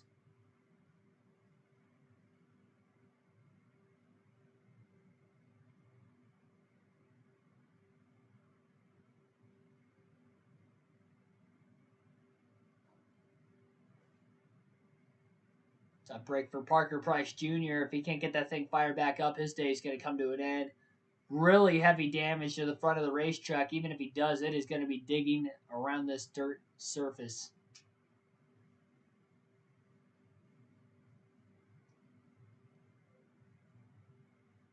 We know Jack Wood's definitely done for the night. That truck's not drivable whatsoever. No replay of the caution yet. We'll see if they'll have something for us when they come back from commercial.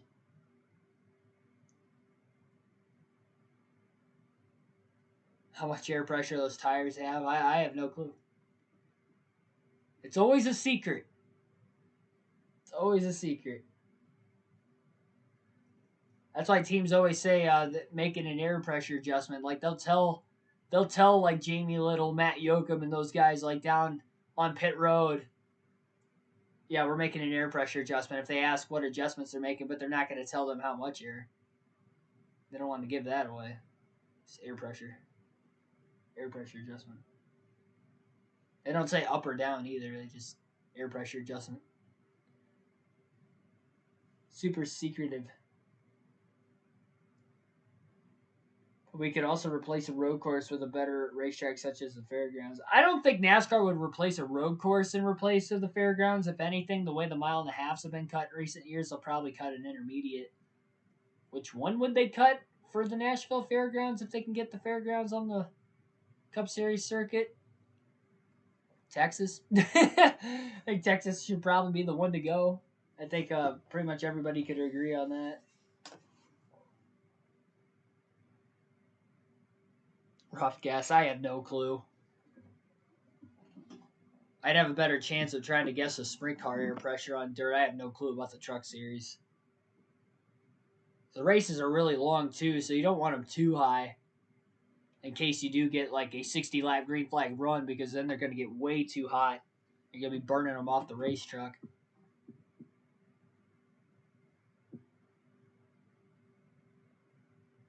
I'd assume there's a lot of on throttle time too, especially at the lower speeds on this dirt track. Well, on any dirt tracks really for the truck series, a lot slower than what you would see a normal, even truck that's built for dirt.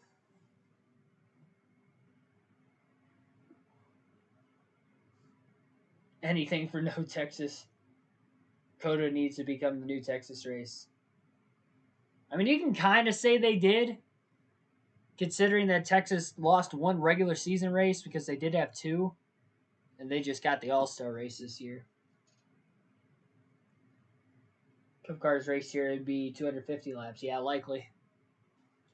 Much like Dirt Bristol, I'd assume it would be 250. It's good race length for dirt, though, because you're going to have a couple pauses in the action for track prep and stuff. NASCAR should definitely run the Dirt Bristol race at night next year, though, because that would definitely help. I mean, look at the visibility. The visibility has been perfect at Knoxville tonight. Even in the truck races at Eldora, even if there was a little bit of a dust bowl situation, it still hasn't been as bad compared to how the Dirt Bristol race was for the truck and the Cup Cars earlier this season. Cooler air temps. The dust is going to settle underneath the mud and the wet dirt, essentially the moisture in the racetrack.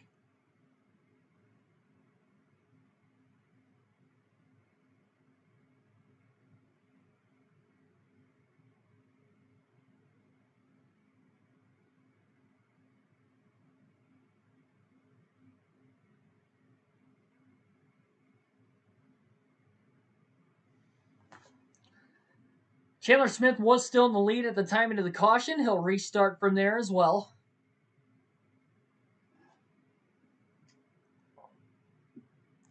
Kayla G, welcome to the stream. Haley D can go. We'll see. She's back at 21st right now. Did very good in the heat race earlier today and actually started 4th after her great run in heat race number 1 earlier, but unfortunately getting into the wall just about 4 or 5 laps in.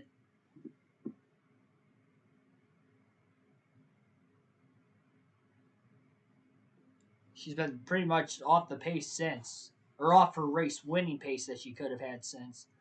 It's been right around 15th to 20th the whole race since that damage. Some fluids were poured down on the racetrack from underneath or out of the front bumper of the 24 of Jack Wood. That is the reason for this delayed caution.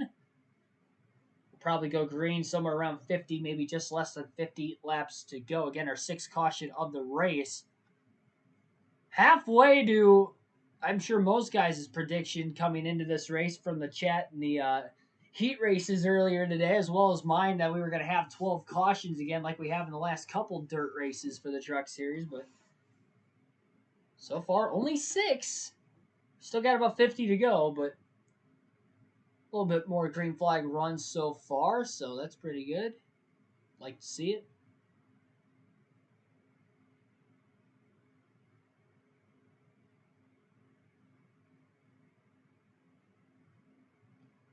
Don't consider Chase Elliott to be the best at road courses. Jeff Gordon only has 2 tracks. Instead, Elliott gets 7. I think you proved your point in the wrong direction with that comment, though, R6, because it's like Jeff Gordon, yeah, he only had races-wise, yes. You know, Gordon definitely could have won more if he had more races at road courses. But considering that Chase Elliott is winning everywhere on road courses, it doesn't matter. How many different road courses has he won at?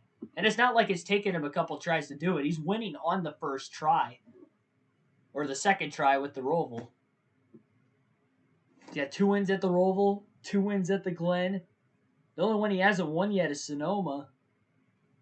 1 at the Daytona Road Course his first try, Road America his first try, COTA his first try.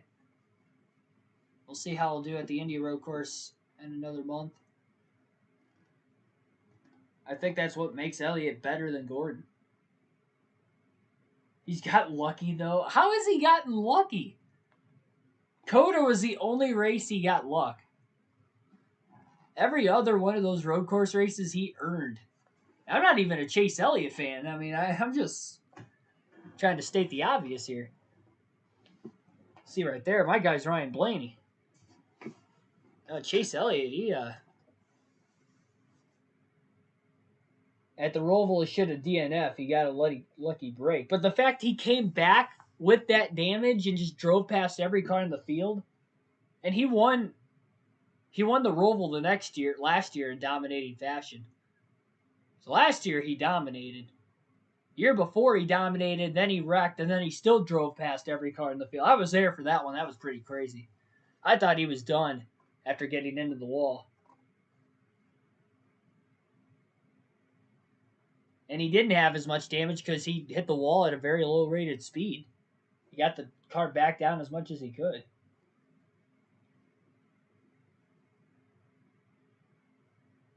He earned Roval 1. His first Roval win. He earned it.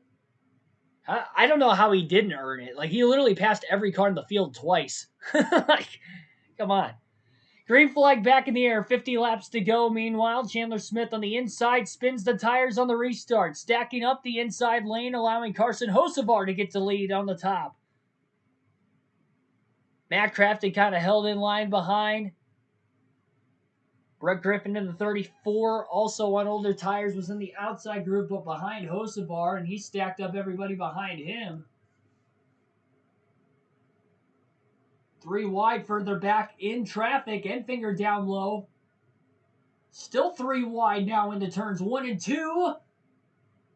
Muscling his way up the middle is Ben Rhodes in the 99.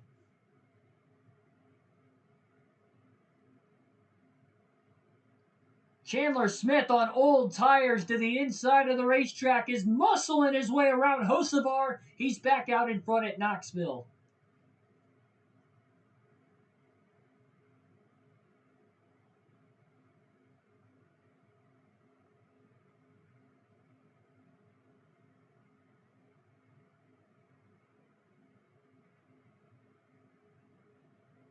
Indeed, though, Cap. And he still put himself in that position late at COTA. So, I mean, you could say he earned it. He wasn't the most deserving, but he still earned it. You earn every win you get. You never get a win handed to you in this sport. Any motorsport, really. Oh, Derek Kraus way out of the groove, up near the cushion. Loses a couple positions now. Ben Rhodes gets into the back of him after Kraus piles his way back in line. We've seen Kraus move a bunch of people out of the way. Rhodes is still moving him out of the way. My goodness, Ben Rhodes will not lay off the 19 of Kraus. A little too much contact has allowed the 38 of Gillen now to get closer to the back bumper of Rhodes. Gillen into the back of the 99. Issue for Derek Kraus. I believe he has a tire down. He has spun, and that will bring out a caution. Our 7th of the race. His left rear tire is flat, likely after the contact from Ben Rhodes. Rhodes was just all over the left rear, and for the kid that won the first 2 stages of the night, Derek Kraus, with issues late. And Ben Rhodes way too over aggressive there. I mean, he just punctured the left rear tire.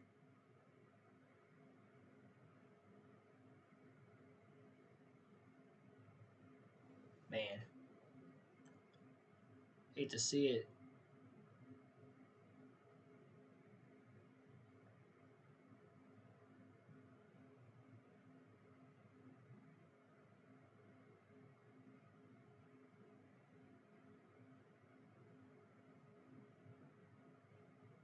He's done. There's no more sets of tires.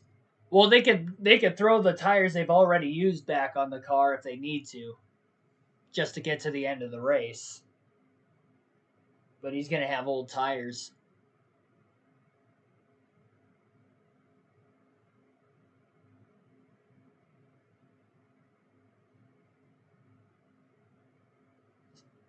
Zachariah Ferron, welcome to the stream.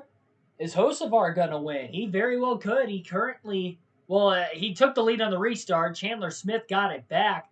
Surprised how good of a race truck Smith's got late out of nowhere, considering he's got 50 lap older tires than everybody else on the racetrack.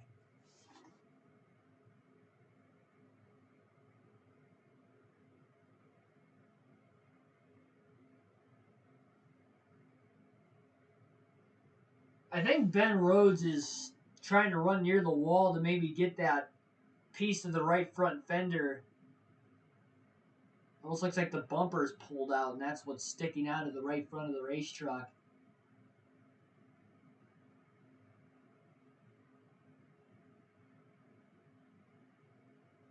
It looks like what's that monster truck? El Toro Loco, the one with the horns on it. That's what it kind of reminds me of.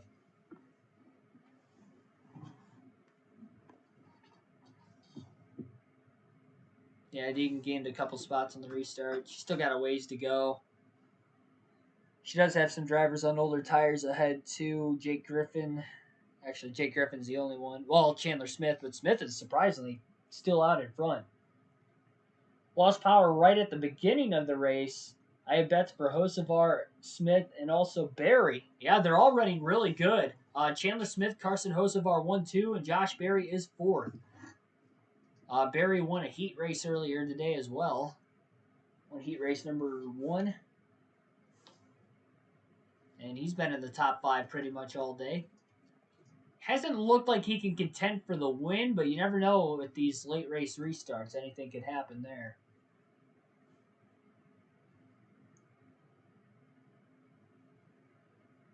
Bowman is really good at short tracks. Chase Elliott's really good at road courses. Larson is good on dirt and long races.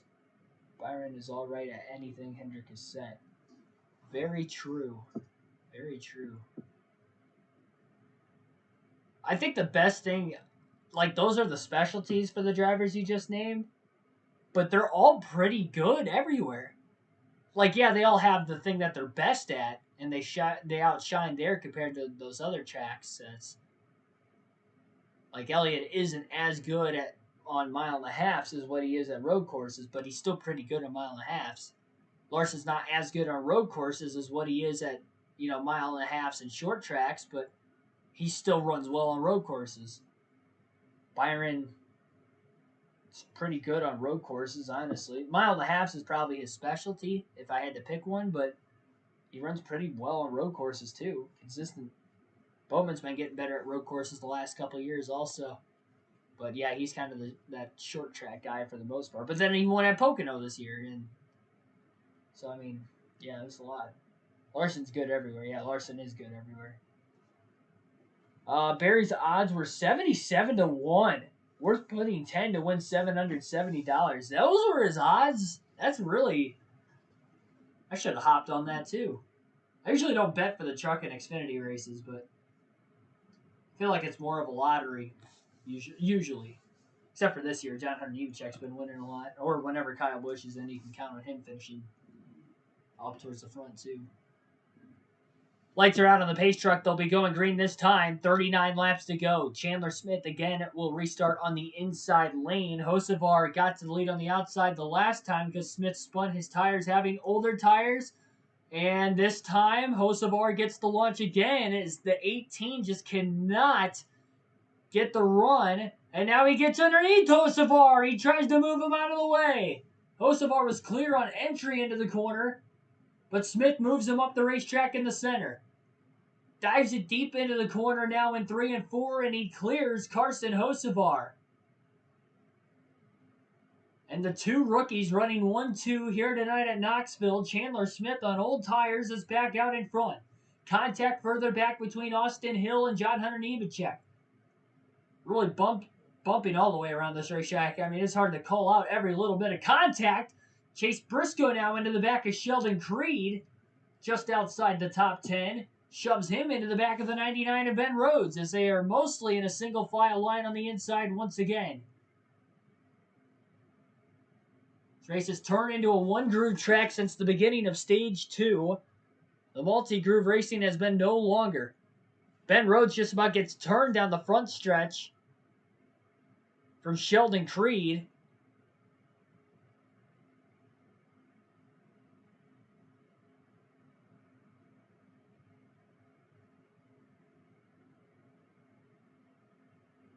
Ben Rhodes is getting black flagged by NASCAR for having that piece of metal sticking out of the right front. I don't know why they didn't bring him down under the caution.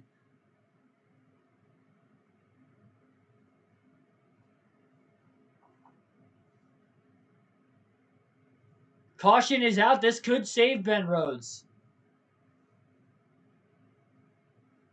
Stuart Friesen now having his share of issues as him and Ryan Truex get together. Cautions are starting to breed cautions in this final stage.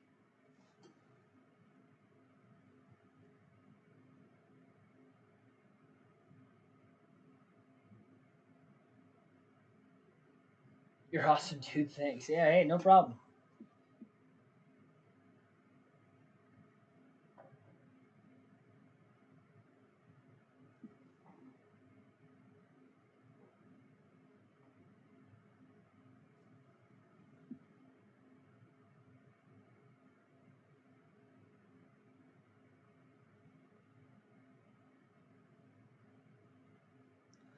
I would be pretty upset if I were the 99 team as well.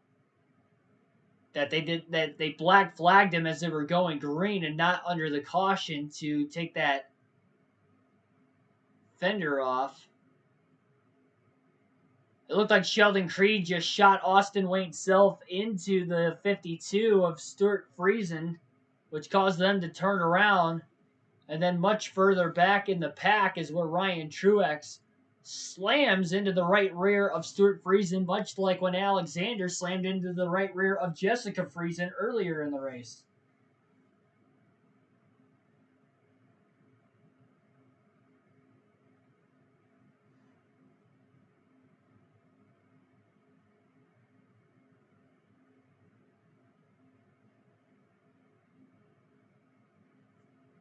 Things are getting heated between the 99 team and the NASCAR officials down on pit road right now.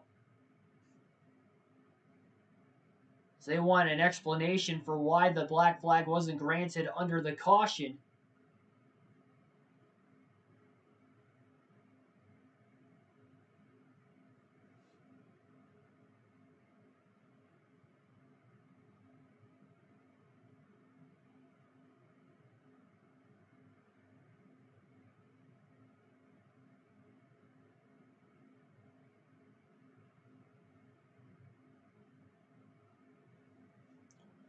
Got to understand the frustration from the 99 team, though, assuming that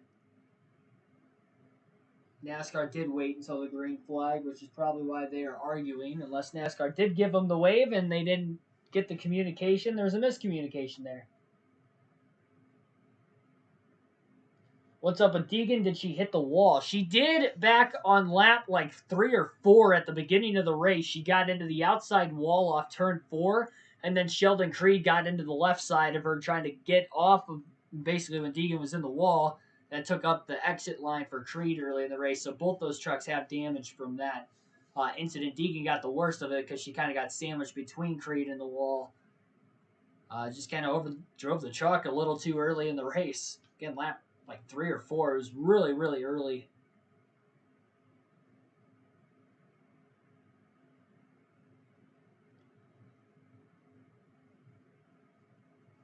Well, we could get to the 12 caution mark once again. I believe that was our 8th of the race, though we are going to have less than 30 laps to go when we go green here. Tough break, though, for Derek Kraus. After winning the first 2 stages, he was about 31 points below the cutoff line. Now he's below 60, back into a must-win situation again, going into Watkins Glen despite the 2 stage wins he got earlier in this race. Here's the discussion with the 99 issue. With about 2 to go, they were talking about it, but they didn't tell us we had to pit. And then all of a sudden, when we were coming back to green, they had told us we were going to get black flagged, we had to pit. So I guess I'll go to the NASCAR hauler after this race and figure out why they were going green and told us we had to pit, because it's pretty much bullshit. Ooh. Sorry for the language. Thanks, Rich. Yeah, I understand. Sorry for any kids watching this right now that the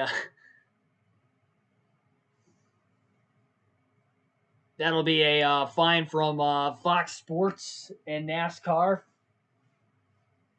for the choice of language on live television.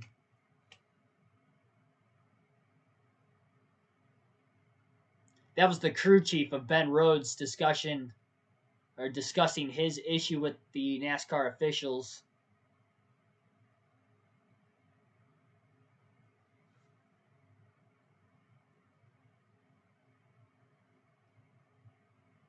It is. I mean, they should have given them the penalty when they were under caution.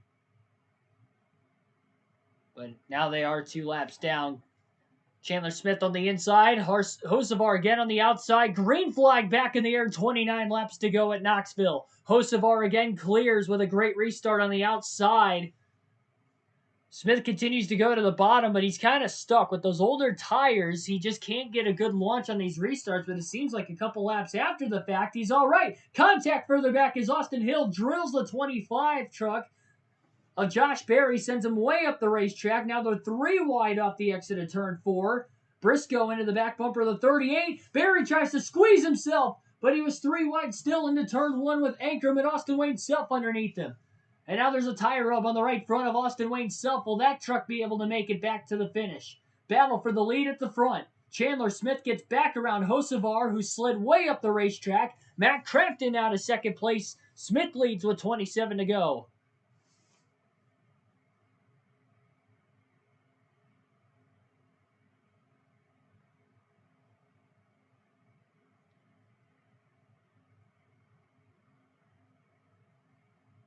Matt Crafton trying to win his second dirt race in the NASCAR Camping World Truck Series. Has not led a lap all day long, but he's in position in second place within a couple truck lengths now of race leader Chandler Smith, who is also on about 50 lap older tires than everybody else as well. Hocevar seems to fade after he gets great launches on the restart, gets to the lead for a lap or 2, and then he just can't hang on beyond that. Zane Smith has rallied back up to 5th place. Had a good run, finished second in his heat race earlier, but he's had a very quiet day today. He's been outside the top 10 for most of it, but again, he's in the top 5 late. More beating and banging further back for 9th place. Huge contact between Gilliland and Creed. Gilliland gave him a couple bumps and then just doored him up the racetrack to get around, and now we'll see what Chase Briscoe will do. He's in line behind Creed. Crafton continues to close on Chandler Smith. He's going to move up about a half a truck length in the middle of 3 and 4. Not sure if that was intentional or not. We'll see if he's just trying a different line to maybe gain ground quicker on the 18 of Smith.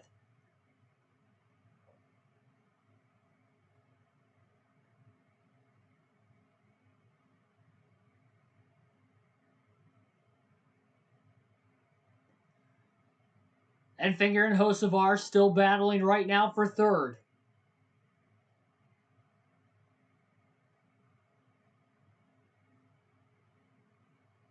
Couple of the rookies having a good run. Brett Moffitt is now in 5th place. Zane Smith did drop back to 6th a couple laps ago.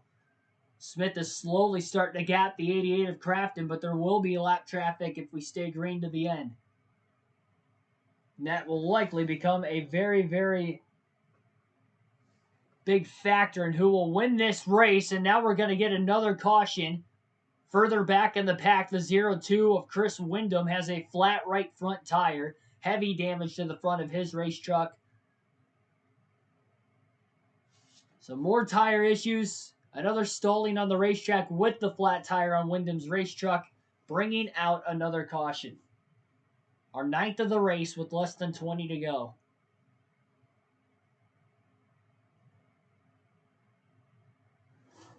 Happy you're doing the live stream. I was excited for the race, and then a bad storm came through. Couldn't make it. Lost power. Dropped the green flag. Yeah, I feel bad for you, man. But yep, we do these from time to time. Not for every race. A lot of the reasons because I go to a lot of different NASCAR races. I've been on the road the last 3 weeks, but I'm back home for this weekend for NASCAR in Atlanta. So I figured, yeah, I'll do the truck race at Knoxville tonight. Do the live broadcast. But we do these throughout the course of the season. When we're not doing these, we do full race NASCAR video game live streams with a realistic broadcast as well. Jumpstarting the young broadcasting career of myself, trying to get into the booth of NASCAR one day down the road.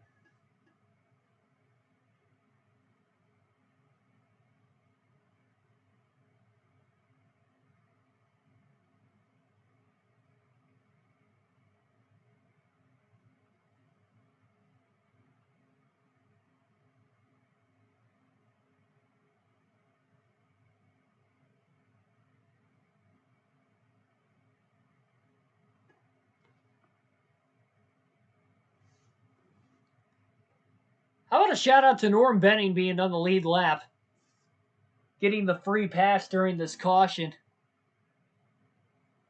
I want to know when the last time Norm Benning finished on the lead lap in a NASCAR truck race. He doesn't even run the full schedule anymore, I don't believe.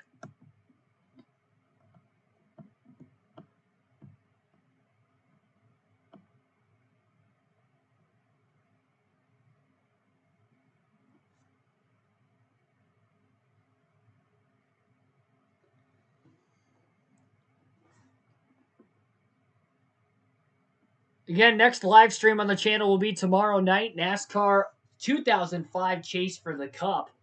Full race live stream for the NASCAR Craftsman Truck Series there. 4 races left to crowning a champion with our driver voted by the fans before the start of that season. We're racing as Carl Edwards in the number 99 for Roush Fenway Racing. Trying to get him his first and only Truck Series title. Start time will be between 8:30 and 9 p.m. Eastern Standard Time tomorrow night. No official start time exact on that one because I do have to work on Saturdays.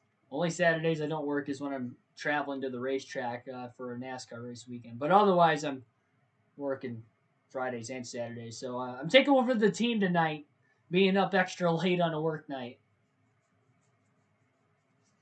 Giving you guys the stream whether you are able to watch or not. Please get F1 2021. I don't plan on it.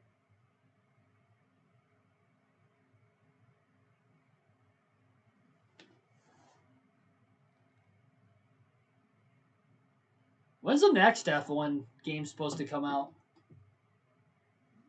Or is that the next F1? Has it already came out? I have no clue if F1 2021 came out or not. I don't plan on doing it, though. I'm not a big F1 fan. I've only watched 3 races. I don't know. I just don't. I respect it. Trust me, I respect any type of racing. Really, I expect what the drivers and the teams are, do on a weekly basis. It's a lot of hard work. It's not easy, but I'm just not a fan. I am not a fanatic of F1.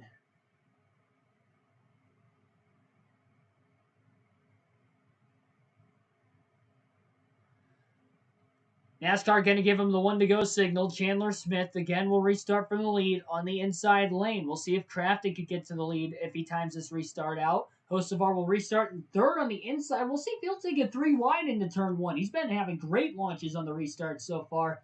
That would not be impossible. We are only going to have 15 laps to go here tonight when we go green after our 10th caution of the race. I believe our 10th caution of the race. Again, the caution ticker is not working on this this raw feed that we have with the live leaderboard for whatever reason.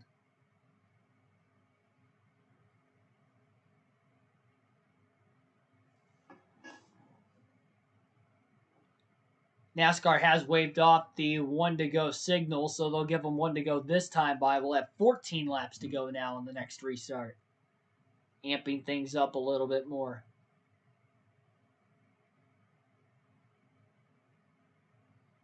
So now they got one to go again.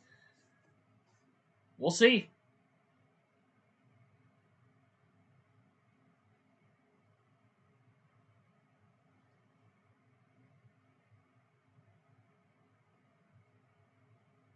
Not every truck is formed in line further back in the pack. They're still 3 wide for some reason, lobbying for position. We'll see if they're still going to give them the green flag. They might sort it out before they get back. Yeah, it looks like they have sorted it out. All right. They stopped acting like children and they're lined up like men as they are about to get the green flag this time by. Pace truck is off. Chandler Smith has struggled on old tires on the initial launch of the restarts. We'll see what he can do here with Crafton to his outside and Hocevar behind him. Green flag in the air. Hocevar pushes the 18 off into turn 1. He sends him up the racetrack, but it looks like Smith is going to be able to hang on with Crafton on his right rear quarter panel as they're still side by side and now clear off turn 2. Crafton had the lift to keep it off the wall. Hocevar's back to second. 38 truck goes way up the track as he gets shoved out of the way. Smoke rolling out of the back of the 21 of Zane Smith as well. Crafton has lost a ton of positions now. He goes from second to fifth on the restart. 13 laps to go. Can Hocevar get to the back bumper of the 18 of Smith? I'm sure he'll use it if he can get there. We've been seeing bumpers beating and banging all night long. Beating and banging right now for third place. Moffitt trying to block Enfinger, and Enfinger wants no part of it. Rubbing on the back bumper of Moffitt currently. More smoke further back in the pack with these tire rubs going on. The contact for the battle for third is starting to allow Austin Hill to close in. Moffitt slides up the track and he's got a flat left rear. Moffitt has a flat left rear and he's in the outside wall in 3 and 4. That is going to bring out another caution. Grant Enfinger just punctured the tire of the left rear. A lot of punctured tires from drivers just aggressively moving other drivers. I mean, this isn't even like bump and run racing. This is just dump and run. Like, they are purposely just rubbing on each other and they're blowing each other's tires. Zane Smith's got a flat left front as well. We saw him with a tire rub. His went down under the yellow.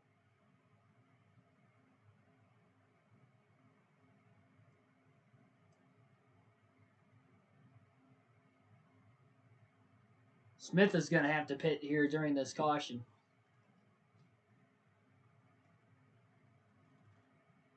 Looks like his contact may have came from the 38 of Todd Gilliland down the back straightaway, perhaps.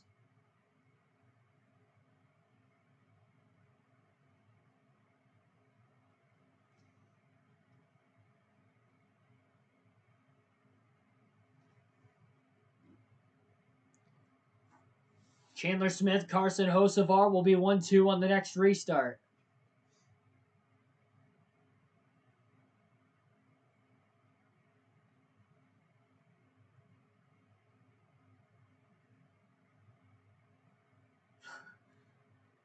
Paul Gold, crew chief of Carson Hocevar, said it best. I'd like to see some green flag racing. This is just a norm for not NASCAR necessarily, but the truck series especially, where you just see caution after caution after caution.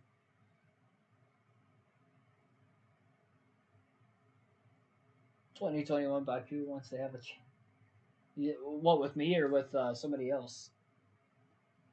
I don't know what happened. I missed whatever happened in the chat.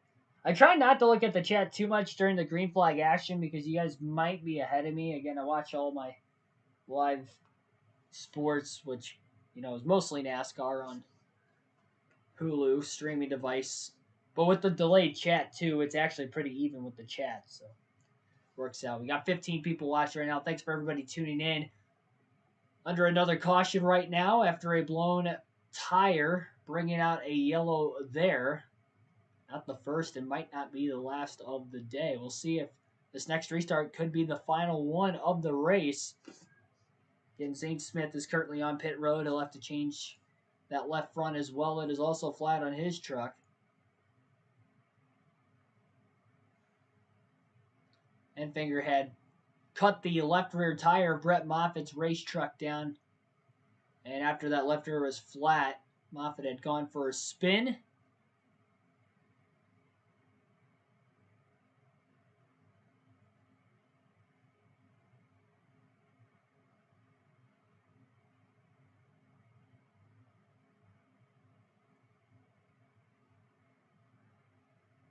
Surprised you're not seeing tempers flaring. Well, you might be seeing tempers flaring at the end of this. This race isn't over yet, considering how many cut tires there have been because of contact.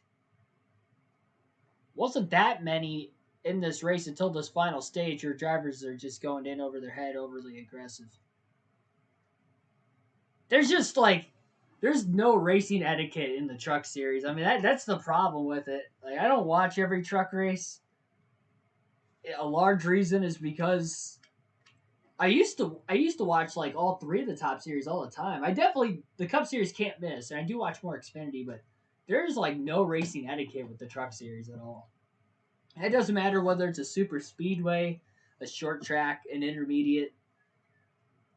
Like, Rubbin's racing, but another instance like this where you're just purposely cutting left rear tires down on the driver ahead of you because you can't pass him clean, and you're, not really taking the time to try and set him up and pass him either. Like, you're literally just, they get there, and then they're just trying to move him immediately. Like, there's no patience at all.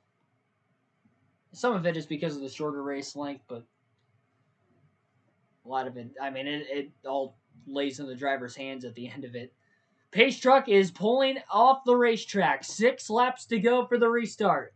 Will we get another caution, or will this be the final restart to the end of the race? Chandler Smith on the inside again. Hocevar on the outside. Hocevar has beat Smith on the outside every single restart so far.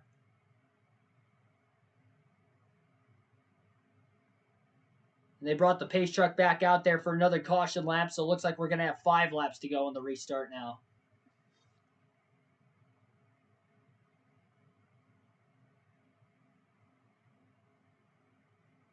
Smith and Hocevar each looking for their first career Truck Series victory. Both on the front row for the restart. Enfinger and Austin Hill in row 2. Crafton and Creed row 3. Self and Briscoe row 4. Strickler and Ankrum further back. Green flag in the air. Smith on the inside on older tires. Hocevar on the outside with a tight race truck. 5 to go here at Knoxville. Smith with a better restart on the inside that time as Austin Hill moves the 42 truck out of the way. Enfinger rubs him out of the way as well. More contact further back in the pack. Huge bump off the curbing. Gillen gets sent into the 22, who gets sent wide into the 2 truck of Sheldon Creed. 4 to go at the line. Will they make it back to the finish? Chandler Smith is getting away as they beat and bang 3 wide nearly for second place through turns 3 and 4. And a big wreck further back in the pack. Sheldon Creed's around. Haley Deegan has spun. The 45 truck also involved. The 3 in it again. It's Jet Nolan in the 45, by the way, for Nice Motorsports. Heavy damage to the left front after he slammed into Creed, who had already spun. More damage on the left rear of Deegan. She's got a left rear tire going down.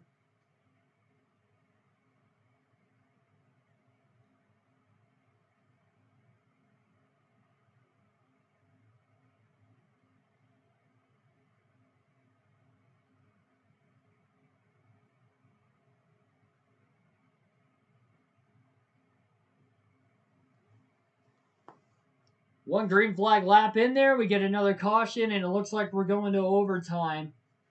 They were beating and banging from second on back. Smith got out to about a 1 second advantage, and the caution's going to bunch them back together again. Overly aggressive once more. Johnny Sauter got a piece of that accident as well. The 3 truck of Parker Price Miller also involved.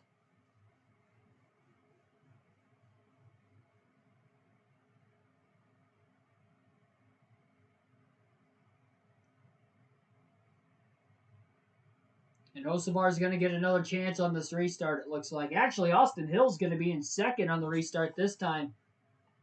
The only chance you really have on the outside is if you could get the launch and beat that driver into turn 1, like we saw Hocevar do a couple times. But Crafton didn't do it, and then Hocevar that last time couldn't do it. Didn't even realize Ty Gillen in the Ford truck went around as well. Contact from Sheldon Creed, and Creed's truck is all sorts of beat up. They've kept Deegan out on the racetrack, but that left rear is getting flatter and flatter as this caution continues. They're going to have to bring her down and replace that rear tire. Likely going to have to replace the left front of Nolan's truck as well, because that fender is about to fall off, really.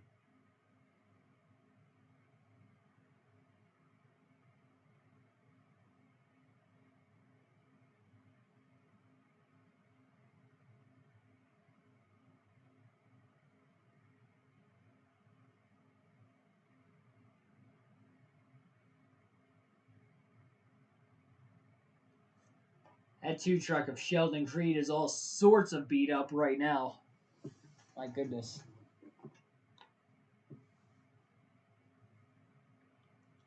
So we're going into NASCAR overtime. The rules are it is unlimited attempts on each and every one of these green-white checkers. It'll be 2 laps each. If the leader takes the white flag, the next flag will end the race, whether it is a yellow or the checker. Best chance for Hill to get around Chandler Smith is on the launch on this restart from the front row. The good news is, though, for Chandler Smith, he's gotten better with timing his restarts. The bad news is he still has 50-lap older tires, and that is why he has spun the tires a couple times on this restart. How hard in third place will Grant Enfinger be pushing the back bumper of the 18? Will that cause him to spin the tires as well? How hard is Hocevar maybe going to be leaning on the 98 and or pushing the 16 in front of him as well? And I'd have to assume that Chandler Smith will elect the inside once again, as he has all states long, restarting out in front. So again, we are going past the scheduled distance with all of these late race yellows.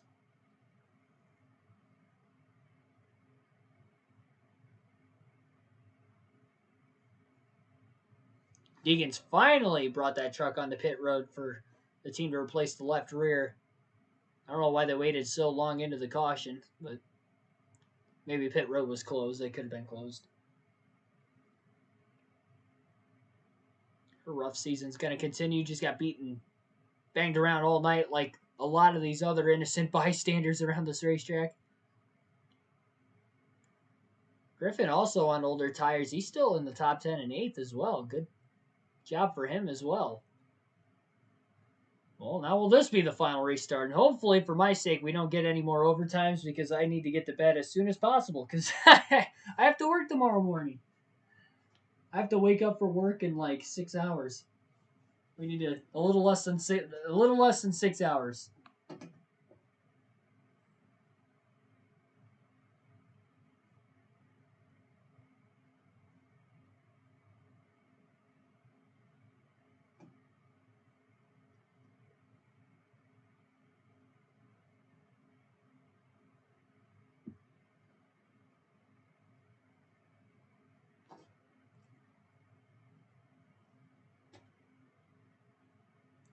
Let's go Austin Hill. Tim Irvin cheering for Austin Hill earlier. Better shot at Hill to get the victory here on this late restart in overtime.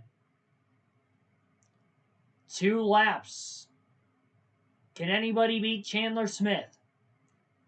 Smith trying to go for his first career victory. So is Carson Hocevar in fourth rather. Fox's leaderboard was a little messed up. Green flag in the air, overtime underway. Hill on the outside, Smith on the inside. Great launch by Chandler Smith on corner entry, the wrecking on the restart. Big pile up into turn 1. About a dozen trucks involved as they pile in. They didn't even make it to the start and they were already wrecking further back. 1, 2, 3. At least 9 trucks parked on the front stretch into turn 1. Many more involved further up. Chase Briscoe, Sheldon Creed, Norm Benning, Nolan, Erickson, Deegan, Rodabaugh, all involved. Donnie Schatz involved.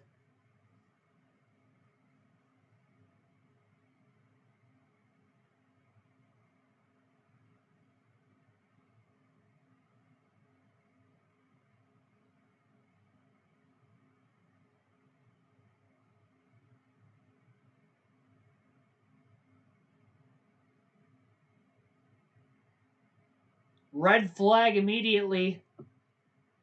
And so much for me getting to bed early. Jeez. Nowhere to go. Everybody jamming on the brakes, only sliding even more now that you're on that dirt surface. Donnie Schatz looked like he was having a long night, and I think he's probably glad this thing's over. This race was so good in the first 2 stages, and it got ugly quick.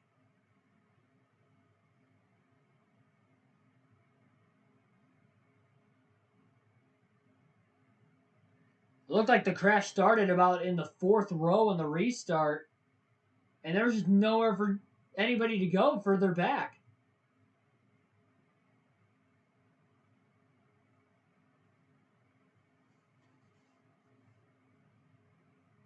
.34 spun the tires on the restart. He was almost restarting in the middle of the corner. And then Donnie Schatz got into the back of him after he spun his tires, and it was on from there.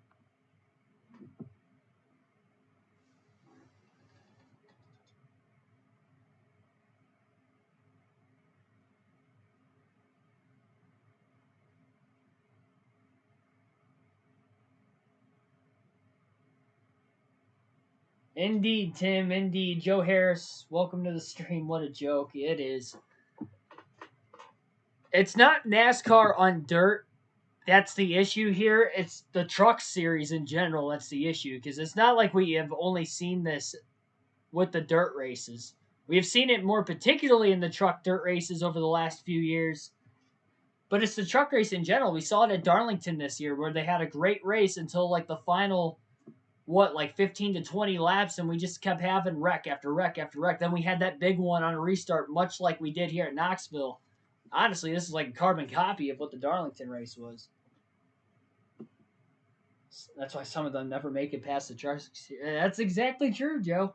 It's exactly true. I'm all for the constructive criticism when it's deserved, and I mean this is why I don't watch the truck series every race. Honestly, it honestly is.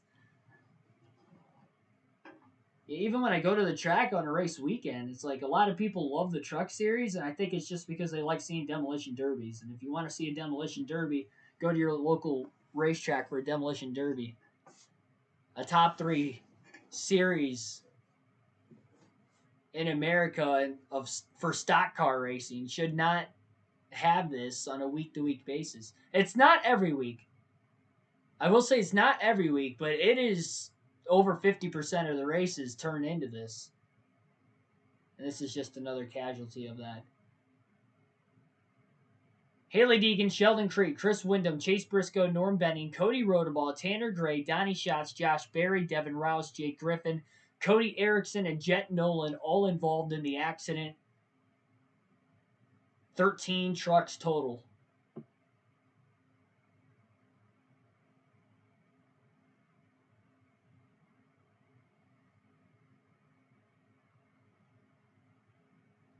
Well, it's gonna be a what? Wow, those are some cheap concession stand prices. I'll give them that. $5 for a cheeseburger. That's usually like $8, $9 when you go to these cup races. That's not a bad deal, honestly. And it's probably good. Good old dirt burger. You guys ever go to the a local dirt track? We always had at Fremont Speedway, local dirt track from where I live.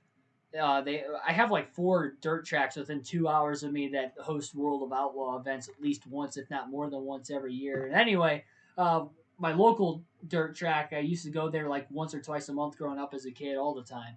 And we always used to get these fries, these French fries. It was like a bucket of fries like this big, and I would go with my grandparents. Like if I went with my grandparents and I would split the fries, and we would get them, and then by the end of hot laps, there would just be dirt all over them. So we were basically eating dirt fries the whole time.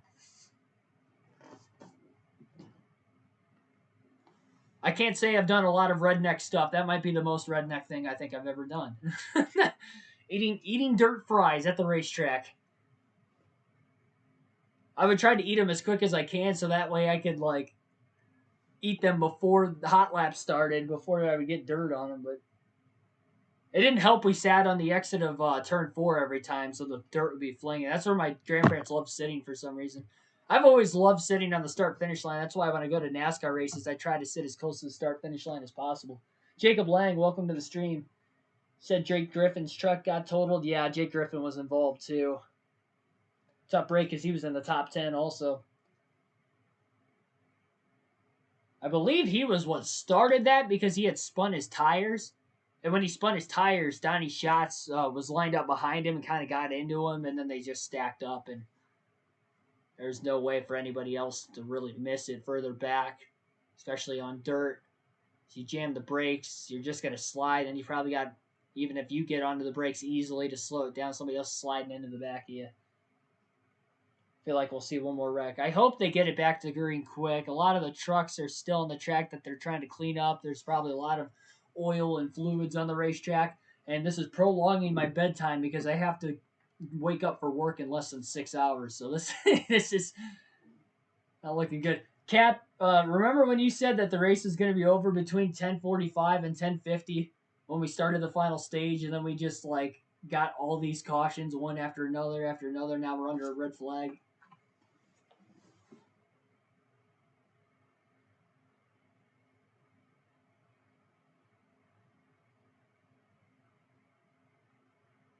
Yeah, well, Deegan was involved in the accident before that. She was getting ran over because her left rear tire was flat. You could tell she was getting ran over because anybody that we saw with the left rear tire, they were holding their own, and then you would just see somebody just instead of trying to pass them clean or set them up to pass them, as soon as they get to them. Like they weren't even waiting behind him. It wasn't like they were waiting for a couple laps either. They get behind him and then it was just rub on him.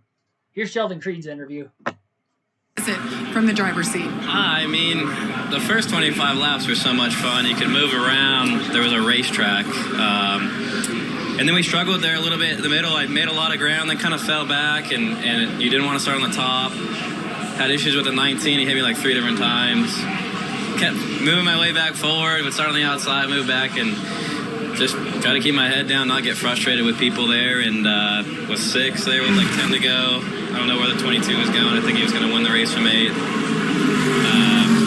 just got booted out of the way. I don't know where the 4 came from. And then we all wrecked here. So Knoxville fans are awesome. I want to thank Lift Kids for Less. Everyone at the shop, everyone at home. Thank you for everyone for the hard work. But we don't belong here. We should be down at Iowa Speedway. What these trucks are made for. But thank you guys. Thank you. Vince? Well, certainly. That was Sheldon Creed's thoughts on the first Knoxville race for the Camping World Truck Series.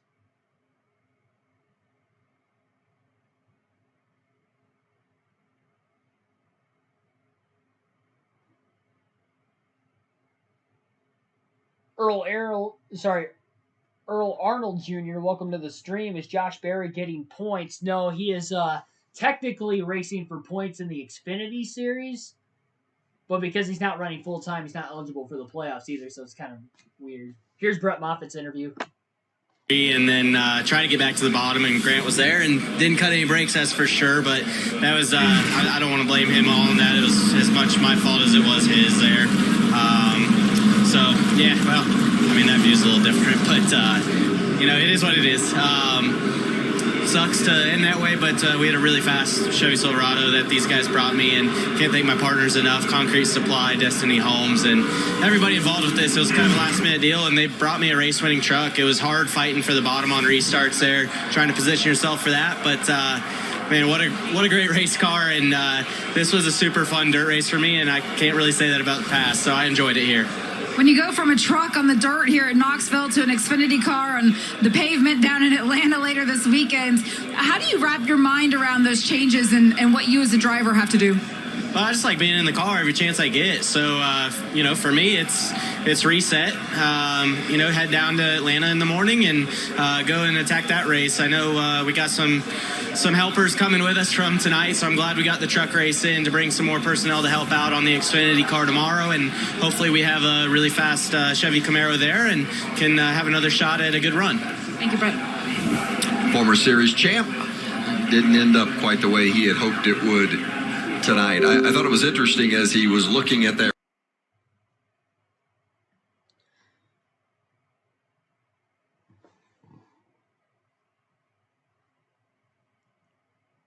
Well, after all this, Ben Rhodes is back on the lead lap in 21st after his penalty from getting that black flag, having that piece of roll bar sticking out of the right front that punctured a tire on Derek Krause's car earlier in the race. Saw the big one coming after seeing it go green light checker, yeah. I didn't think it would happen, like, literally as they were getting to the start-finish line, but I guess there's the Truck Series for you. It's actually been a lot of lead changes tonight. As you see on your screen, see the different leaders, the different lead changes. Interval when they are under green. Changes after every lap. You can see the best lap time of the race, the highest speed, the last lap that each driver ran. Pretty neat little ticker here. Glad I found this for the All-Star race a couple weeks ago, because when we were originally doing these live commentaries for the actual races this season, I didn't do it last year, but I started it up with the Daytona Road Course for the Truck Series earlier this season. Then we did the Daytona Road Course Cup race, and then we were just kind of doing a race every week until I ended up going to my first race this season at Dega, and then I came back, and we would do another race when I was here, and then I'd go back to the track another weekend. I do like to watch the races on my TV from the comfort of my own couch from time to time. That's what I'll be doing with the races next weekend, as well as the rest of the races this weekend. We usually only do this once a week.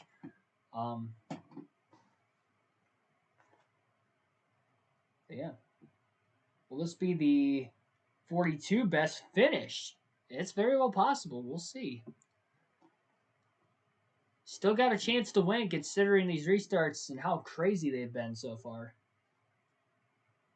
Why the heck are they not at Iowa Speedway? Exactly what Brett Moffitt said, essentially.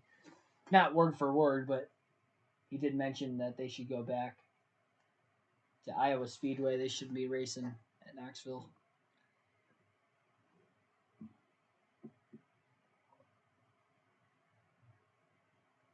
See, the Cup Series race so much better at Dirt Bristol than the truck races because there's more driver etiquette in the Cup Series. Like, they can beat and bang from time to time if you're holding somebody up, but they don't intentionally wreck you for every spot. And they don't, 9 times out of 10, they're not going to bump you as soon as they get to you.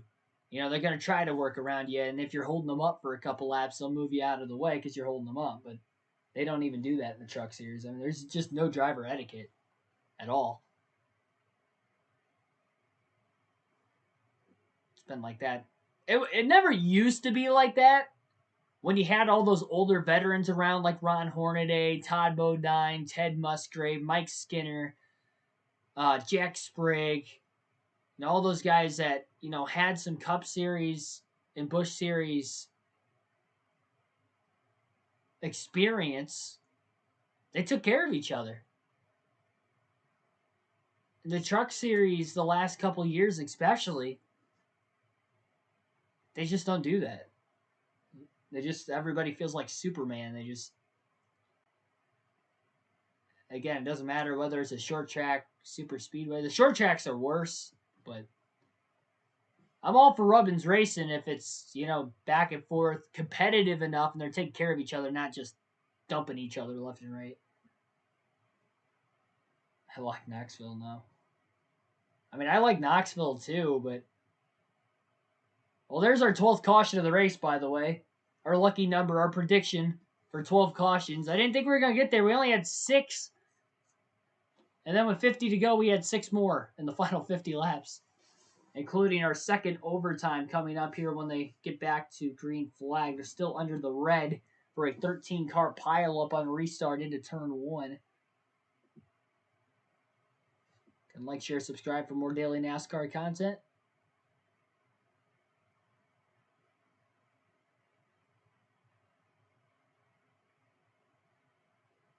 Sorry, Chase Briscoe's interview was going on. I was zoned out.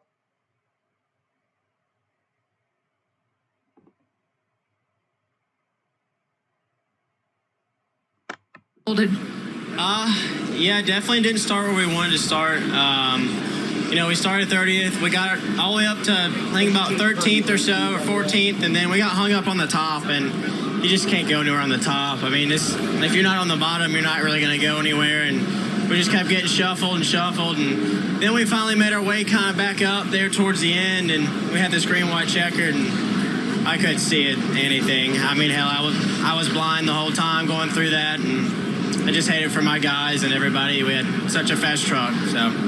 You guys certainly worked harder than what it shows tonight. Jamie? And Donnie Schatz's now involved as well. So much fun to see you in this race tonight, Donnie, but what was it like for you? You guys were beating and banging. This white fire suit is all kinds of dirty now. Well, there was plenty of beating and banging for sure. I guess that would come down to the end. You're going to have that. I don't really know. Someone in front of me, they were trying to get to the bottom on them restarts, and it was kind of a free-for-all. So I kind of had nowhere to go, just along for the ride. But kind of sad. It's the way it goes. I felt like we were going to have a top 10 finish, pretty respectable finish for first time out. A lot of great partners took us to get here. Everybody, appreciate them for doing it. I had a lot of fun. Didn't quite end the way we wanted, but there's going to be another race. Not till tomorrow, but there'll be another race. Donnie, good to see you. It was indeed, and anytime you can have Donnie Schatz in your race, I think you've got to be. I was honestly waiting to see if Donnie Schatz was going to rip NASCAR a new one right there. He didn't, though. He was very respectful. Class act, Donnie Schatz. I called him Johnny for a second. Donnie Schatz, class act. Are you doing this for Xfinity and Cup this weekend? Not this weekend, but I will be doing a couple more Cup races this year and at least one more Xfinity race this season. I don't do them I try to do at least one race every weekend. I don't do every race during the weekend, though. Like I said, I do like to watch the race without, commentating over it when I can. Means I'm in the comfort of my own home. It's a lot warmer downstairs, too. A lot colder downstairs with it being hot in the summertime, especially. I barely get any air conditioning up here. They are back under yellow flag conditions right now, so hopefully most of the cleanup is done and we'll be going green here in a couple laps. I went from about 6 hours of sleep tonight down to about 5.5 now by the time this thing comes to an end. Oh, geez. I am going to be dragging tomorrow. I hope not. I hope I can. I might have to. I don't drink a lot. I don't really drink coffee. I mostly drink water, but I think I might have to stop at Starbucks in the morning and wake myself up or something. I'm going to need something tomorrow morning. It wouldn't have been as bad if I didn't work today, but because I worked today, I've been up since like 4:45 in the morning today. It's still up now, and then I have to get up at 5 in the morning tomorrow. I'm doing this for you guys, though. I'm doing this for you guys. So subscribe if you haven't already. Hit the like button down below if you haven't already. We got 12 likes right now. We'll run that up. We've had up to 22 people watching here just a couple moments ago. 19 currently. LOL, one more big one. I hope we don't get another red flag. If this race goes to like 1 in the morning and I go on like 4 or less hours of sleep, then it should not. You would think it won't take another hour and a half to get 2 laps in, but we'll see. This will be our second overtime attempt. Remember, we had a photo finish back in 2018 in the Eldora Dirt Derby and an overtime finish there when Matt Crafton went to victory lane. So what is it going to be here in this race? 1 to go, this time by Chandler Smith and Austin Hill will be on the front row with Chandler Smith on the inside, Austin Hill on the outside. Row 2 will be Grant Enfinger on the inside, Carson Hocevar on the outside. In row 3, Todd Gilliland on the bottom, Matt Crafton on the top, Tyler Ankerman, Stuart Friesen in row 4, and then we've got Kyle Strickler and Austin Wayne Self rounding out the top 10.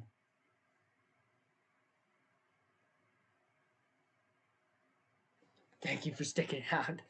Doing it for the content. That, and I stayed up this whole race too. I'm not just going to bail out because of a red flag late in the race. I enjoy talking to you guys on a weekly basis with NASCAR, so it's cool. Green flag back in the air. We'll see if they'll make it this time. A little bit of a tire rub further back on Austin Wayne Self as they get into turns 1 and 2, and Self goes around hard into the outside wall. Piled in as well as Strickler, and we get another caution. Ryan Truex slides further back as well. Our 13th caution of the race, and that is now the most cautions we have seen in a dirt truck race in NASCAR history. A little record broken on this Friday night in Knoxville. We'll have a third attempt now.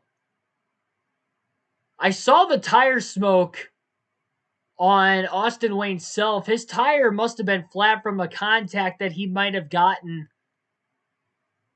from the last accident. He never pit because he was smoking coming to the green flag. And by the time they got into turn 1, he lost control with the left rear being flat. And a tough break there for Strickler running into the back of him.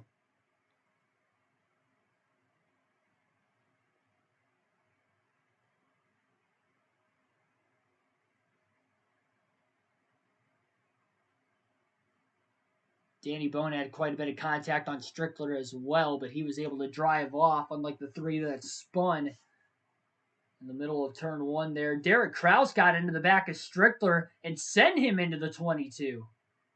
That's the 3rd time we've seen a car spin, or truck rather, spin off the front bumper of Derek Kraus tonight. But it did look like Kraus got cut off in the middle of the straightaway, and then he just got upset and sent Kyle Strickler up the track. But unfortunately, Austin Wayne Self is in the wrong place at the wrong time. And a fire comes out from underneath the hood of the 22 truck while getting down onto pit road as well. But he has climbed from his race truck, and he'll take the trip to the infield care center.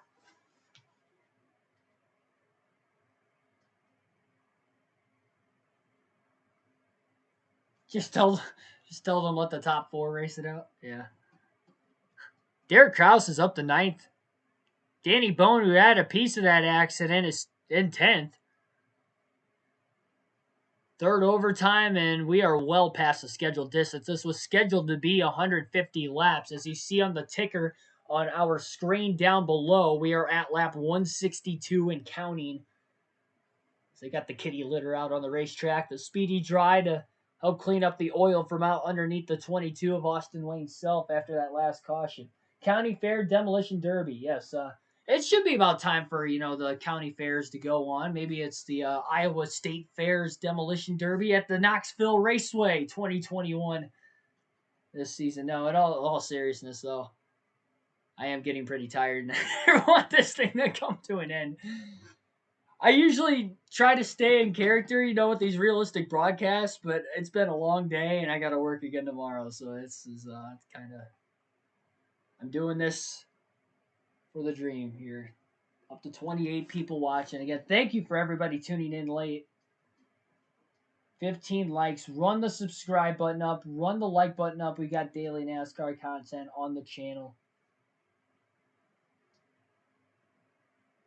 Remember, Chandler Smith is on those same older tires he had at the start of stage 2. But he's held on to the lead every restart. Even these last couple overtime restarts, he's held on to the lead. Darlington flashbacks, yeah. For sure. Tough break there for the 25 truck. Josh Berry, heavy damage to the front of his race truck after being caught up in that last accident further back.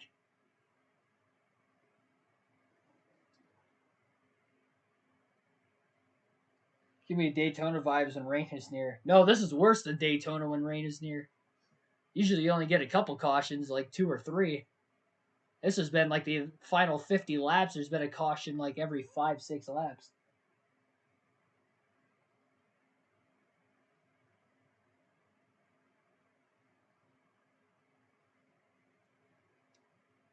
I think they're definitely getting tired of it. They've already talked about this being a demolition. I think Vince Welch, after the big one into turn 1 on the initial overtime restart, said right in the middle of the accident, like the accident wasn't even done yet. He's like, and this is turning into a demolition derby. Like, just kind of like solemnly spoke. So yeah, I think they're getting. I don't think the broadcasters want to keep this, but they're keeping character though. So. They need to, though. Obviously, if I was working for Fox and NBC, I'd be keeping character, but because I'm not, I could say my constructive criticism. It's not of NASCAR. Again, this is just of the drivers and this is a driver issue. This is a driver in the Truck Series issue, not a NASCAR issue.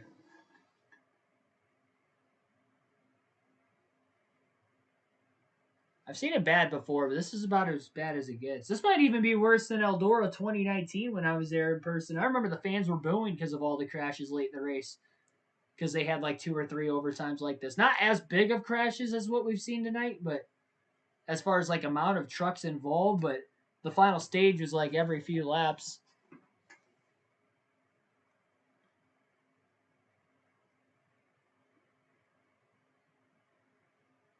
Got to feel the nervousness setting in the 18 team with Chandler Smith as well.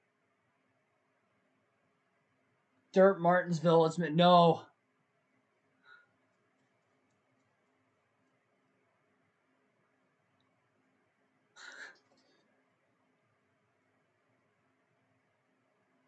We need to keep that behind closed curtains, Tyler. How's Norm Benning in the top 20 and on the lead lap? Well, all the cautions, he was allowed to get the free pass. Yeah, Norm Benning, 19th. He survived all the accidents, that's why. How about Norm Benning on his way to a top 20 finish? Yeah, because Jake Griffin and Ryan Truex were involved in accidents. They're behind him right now. They're still in the lead lap in the race, but they got heavy damage. Cody Erickson was involved in the big one, too. So literally, Norm Benning would be the last driver on track that was not involved in any one of those last few cautions.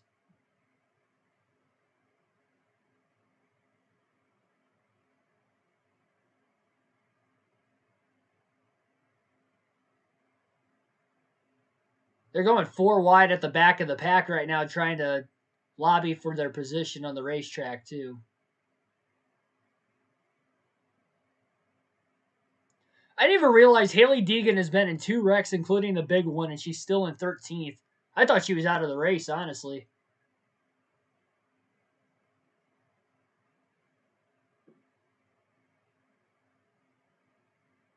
This is honestly, like this part of it where they're jockeying for position is similar to what happened in the Eldora truck race. The difference is this is an overtime, and although the laps are counting, we know there's only going to be 2 to go in the restart anyway. At Eldora in 2019 when they did this, there was like 6 to go. They were about to go green, but they were lined up like this, and then there was 5 to go, 3 to go, and then it ended up being an overtime finish because they couldn't get it sorted out when they were about to go green with like 6 to go. Going to see a 9,000 lap dirt race at Martinsville.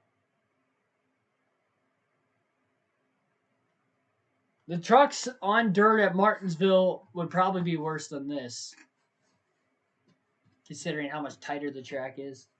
The trucks on Martinsville as it is a wreck fest. Put dirt on it, it's going to be twice as bad. Especially with it being the final race of the round of 8 now. It was pretty bad last year at the end. I remember Ben Rhodes was just flat out running his teammate into the outside wall on late race restarts. Running end finger up there. He did not care. No driver etiquette. Needs Sauter to get a top 10. Yeah, he's had a long day, and he's in 16th. He was also involved in that big accident.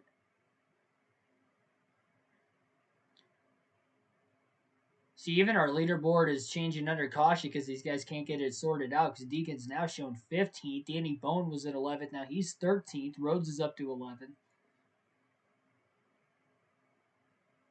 All he got to do is get to the white flag. Yeah, how's the fuel status? I don't know. All those drivers that had to pit to repair damage, they better top off on fuel.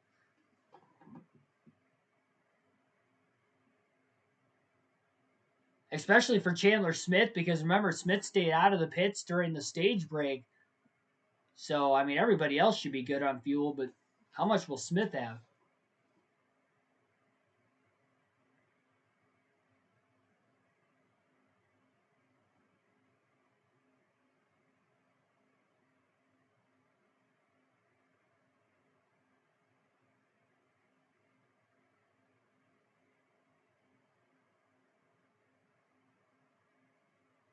One to go signal this time by for the third straight restart in overtime. It'll be Chandler Smith on the inside. Outside will be Austin Hill. Row 2 will be Grant Enfinger and Todd Gilwin now. Carson Hosevar, Matt Crafton in row 3. Row 4 will be Tyler Ankrum and Stuart Friesen. Derek Kraus coming back after spinning off the front bumper of the 99 in Rhodes earlier inside the top 10, as well as John Hunter Nemechek, who started at the rear. Nemechek was involved in that big wreck too, and he's still in it.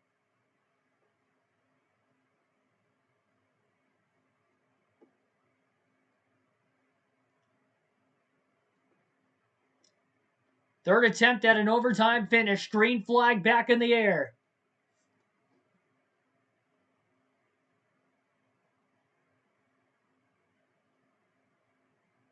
Friesen quickly down to the bottom of the racetrack, and he gets turned off the front bumper of the 26 of Ankrum. Backing it into the outside wall. More trucks involved. Johnny Sauter included. And we get another caution. Heavy damage on the 52 truck of Friesen.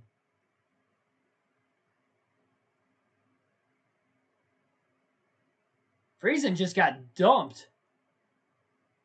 He had a great launch on the restart. He was in 8th and then cut down in front of the 7th place truck.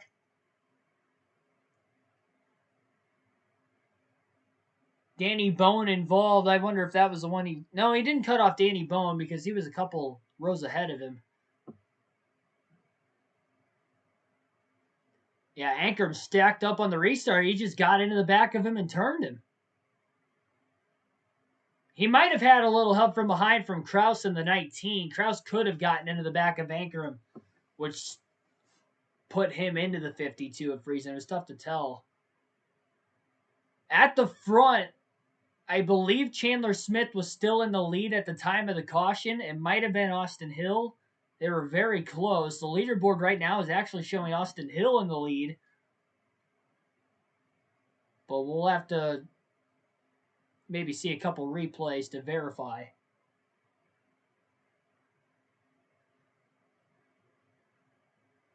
If Kraus started that, that's probably what, the fourth spin he's started today? Fourth overtime after the commercial break.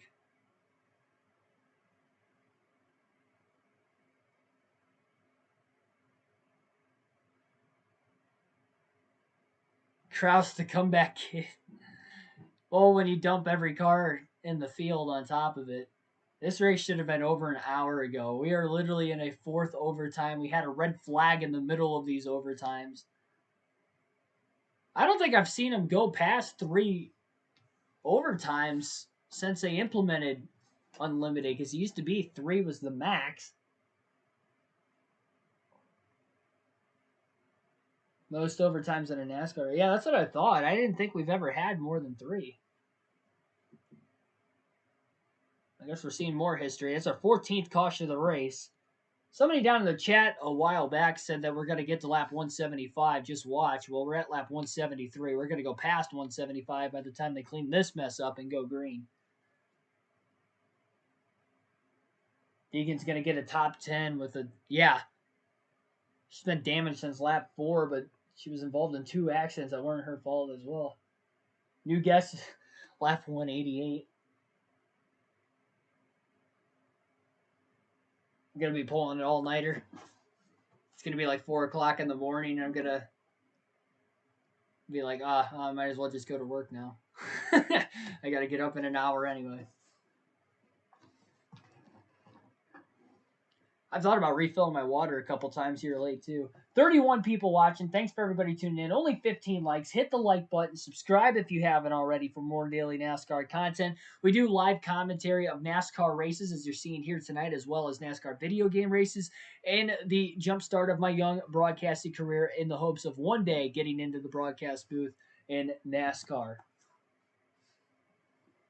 Predictions, post-race analysis for the Cup Series race weekends as well.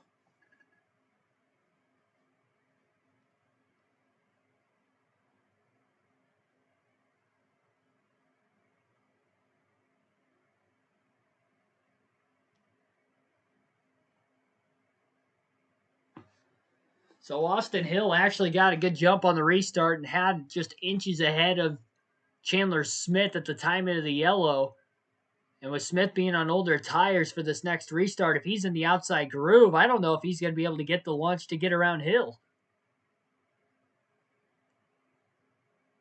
And actually, Henfinger got to the inside 3 wide for the lead at the time of the yellow, but he was still in third at the timing of the caution. Northwest Ohio is where I live. About 30 minutes outside of Toledo. My home track would be Michigan International Speedway. Cup Series wise, at least. Live about an hour and a half away.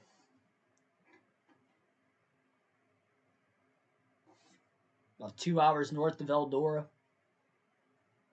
An hour and a half, 2 hours north of Mid-Ohio. Northeast of Mid-Ohio. No, northwest of Mid-Ohio. Got my directions wrong there for a second. I wonder what the fans are thinking now. I'd assume they're probably thinking everything that the fans in Eldora were thinking a couple years ago, and they were probably booing every time they went to a caution because they just want to see the finish of the race.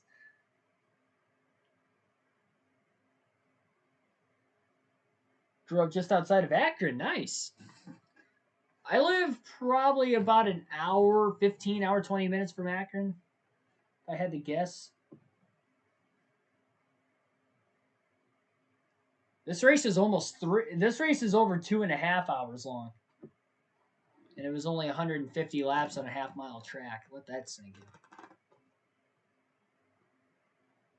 That was our 14th caution of the race, I believe. Lights are out on the pace truck again. Austin Hill will be on the inside this time. Chandler Smith will be on the outside. Then you got Enfinger and Hocevar in row 2. Gilliland-Craft in row 3. Green flag back in the air. Who will get the launch on the restart? Austin Hill gets the shove. He slams into the side of the 18 on the restart. Smith might not have liked it, but now Smith goes wide. A hit from behind off the 98 now of Enfinger. That's going to allow Hill to get away. 3 wide further back in the pack now with Derek Kraus and Todd Gilliland. Side by side for second. Hocevar into the side of Gilliland. Austin Hill's driving away. White flag in the air, 1 lap to go. 3 wide for second place off the exit of 3. Smith gets the spot. Kraus has battled his way back into third. He moves the 42 up the track. And here comes Enfinger down low for third. Gilliland back in the mix, and Hocevar goes around. He gets clipped by the Ford truck. Pit roads into the outside wall to get around. Meanwhile, at the front, it's Austin Hill who will get the checkered flag and win the inaugural Knoxville Dirt Truck Race. Austin Hill wins the Knoxville 150, leading just a couple laps all race long. Chandler Smith second, Grant Enfinger fourth, Todd Gilliland rounds out the top 5. Derek Kraus, who won both stages, finishes 5th. Matt Crafton 6th. 7th was Ben Rhodes. Brian Brown 8th. Tate Fogelman 9th. And Danny Bone rounds out the top 10.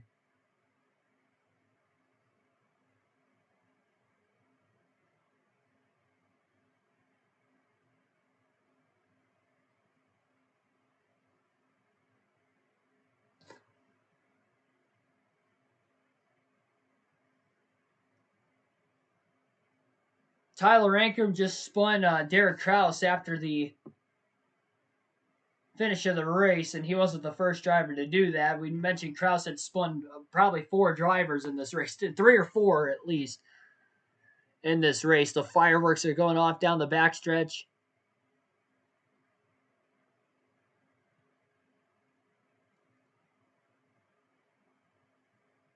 Hattori Racing's number 16 team, Austin Hill, gets the victory.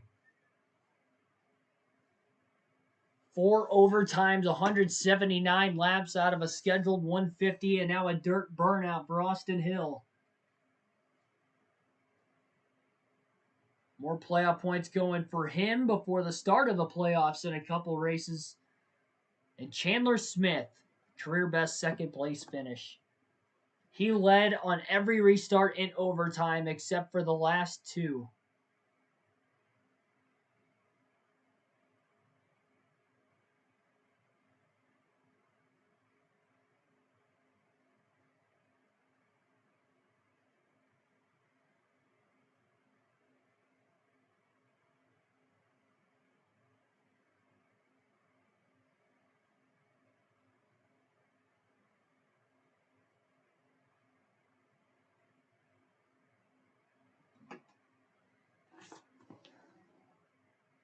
Mentally, I'm hurt, yeah.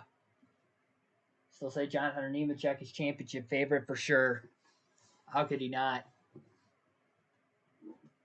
Expect him to compete at Watkins Glen in the next truck race.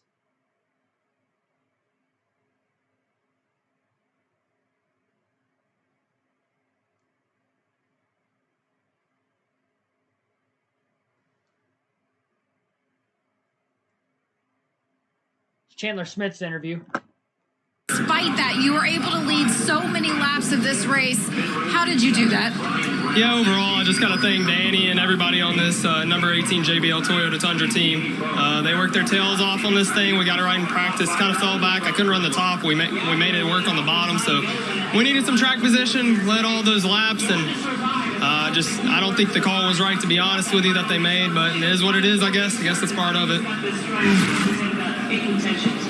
Well, and the call he's talking about is this right here. Was the 16 ahead of the 18 when they went across the scoring?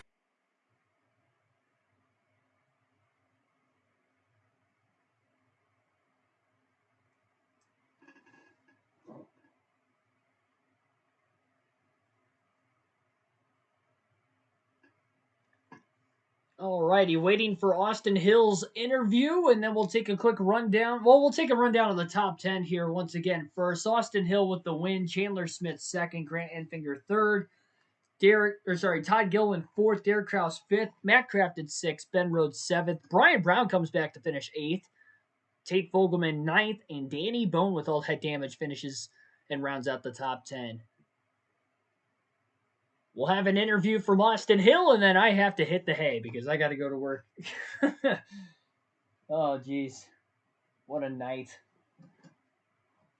I was not expecting to be up this late. I was expecting like 11 o'clock at the latest. Eastern Standard Time, of course. Thanks for everybody tuning in. Like, share, subscribe for more daily NASCAR content once again. Greatly appreciate it. We hit 900 subs before the start of the stream tonight. Now up to 905. I greatly appreciate it, everybody. Thank you so much. And here's Austin Hill's interview.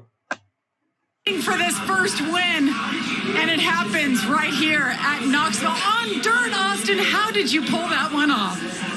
Man, I don't know. Kind of thought we were out of it for a little bit. Had that restart on the outside of the 38 and earlier in the race, and man, I fell back all the way to like 20th, and I didn't think we were going to make it back up. Track position was huge. It was really hard to get around people. I had to kind of rough them up a little bit to get around them. So I just kept my head down. I mean, this team right here, everybody at HRE, they never quit. And that's the thing I love about this group is we don't stop, we don't quit. Even when we think we're down and out, we just keep coming back. So if you would have told me we would have won a dirt race this year, I would have told you you're lying. So, but man, I can't thank everybody at Toyota enough. Tochigi, Fukushima, Toyota Mobility Parts, and United Rentals for being on this truck.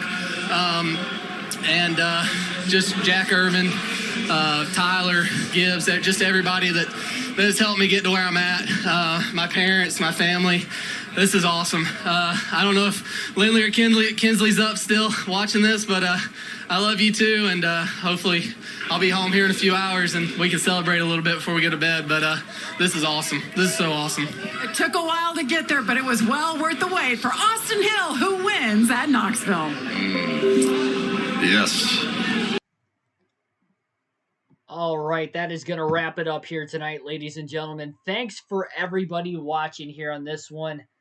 Again, greatly appreciated. We had over 30 people watching here at the end of the race. Thanks for staying up late as well. And I will see you guys tomorrow night on the channel. I might be a little tired, but I will get something in me. We will get that stream in as promised, because we do stream nearly every day on the channel.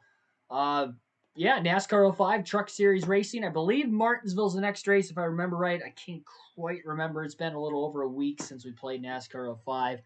And yeah, I'm tired, so I can't really remember a whole lot currently. But regardless of the fact, yeah, that's going to wrap it up. NASCAR 05 tomorrow night on the channel. Hit that bell notification button so you guys don't miss another upload. Full race with a realistic broadcast. Kind of like you saw tonight, but with the video game tomorrow night instead. So thanks, everybody. I will see you. Enjoy the Xfinity Series race at Atlanta tomorrow. I have to work, so I'm unfortunately going to miss the Xfinity race because it's earlier in the day. But we'll have the predictions on Sunday for the NASCAR Fantasy Podcast within 2 hours before the start of the Atlanta race as well. Give my fantasy advice and analysis as well for the Atlanta Cup race. So all that to look forward to this weekend. Thank you for watching, and I'll see you guys tomorrow night.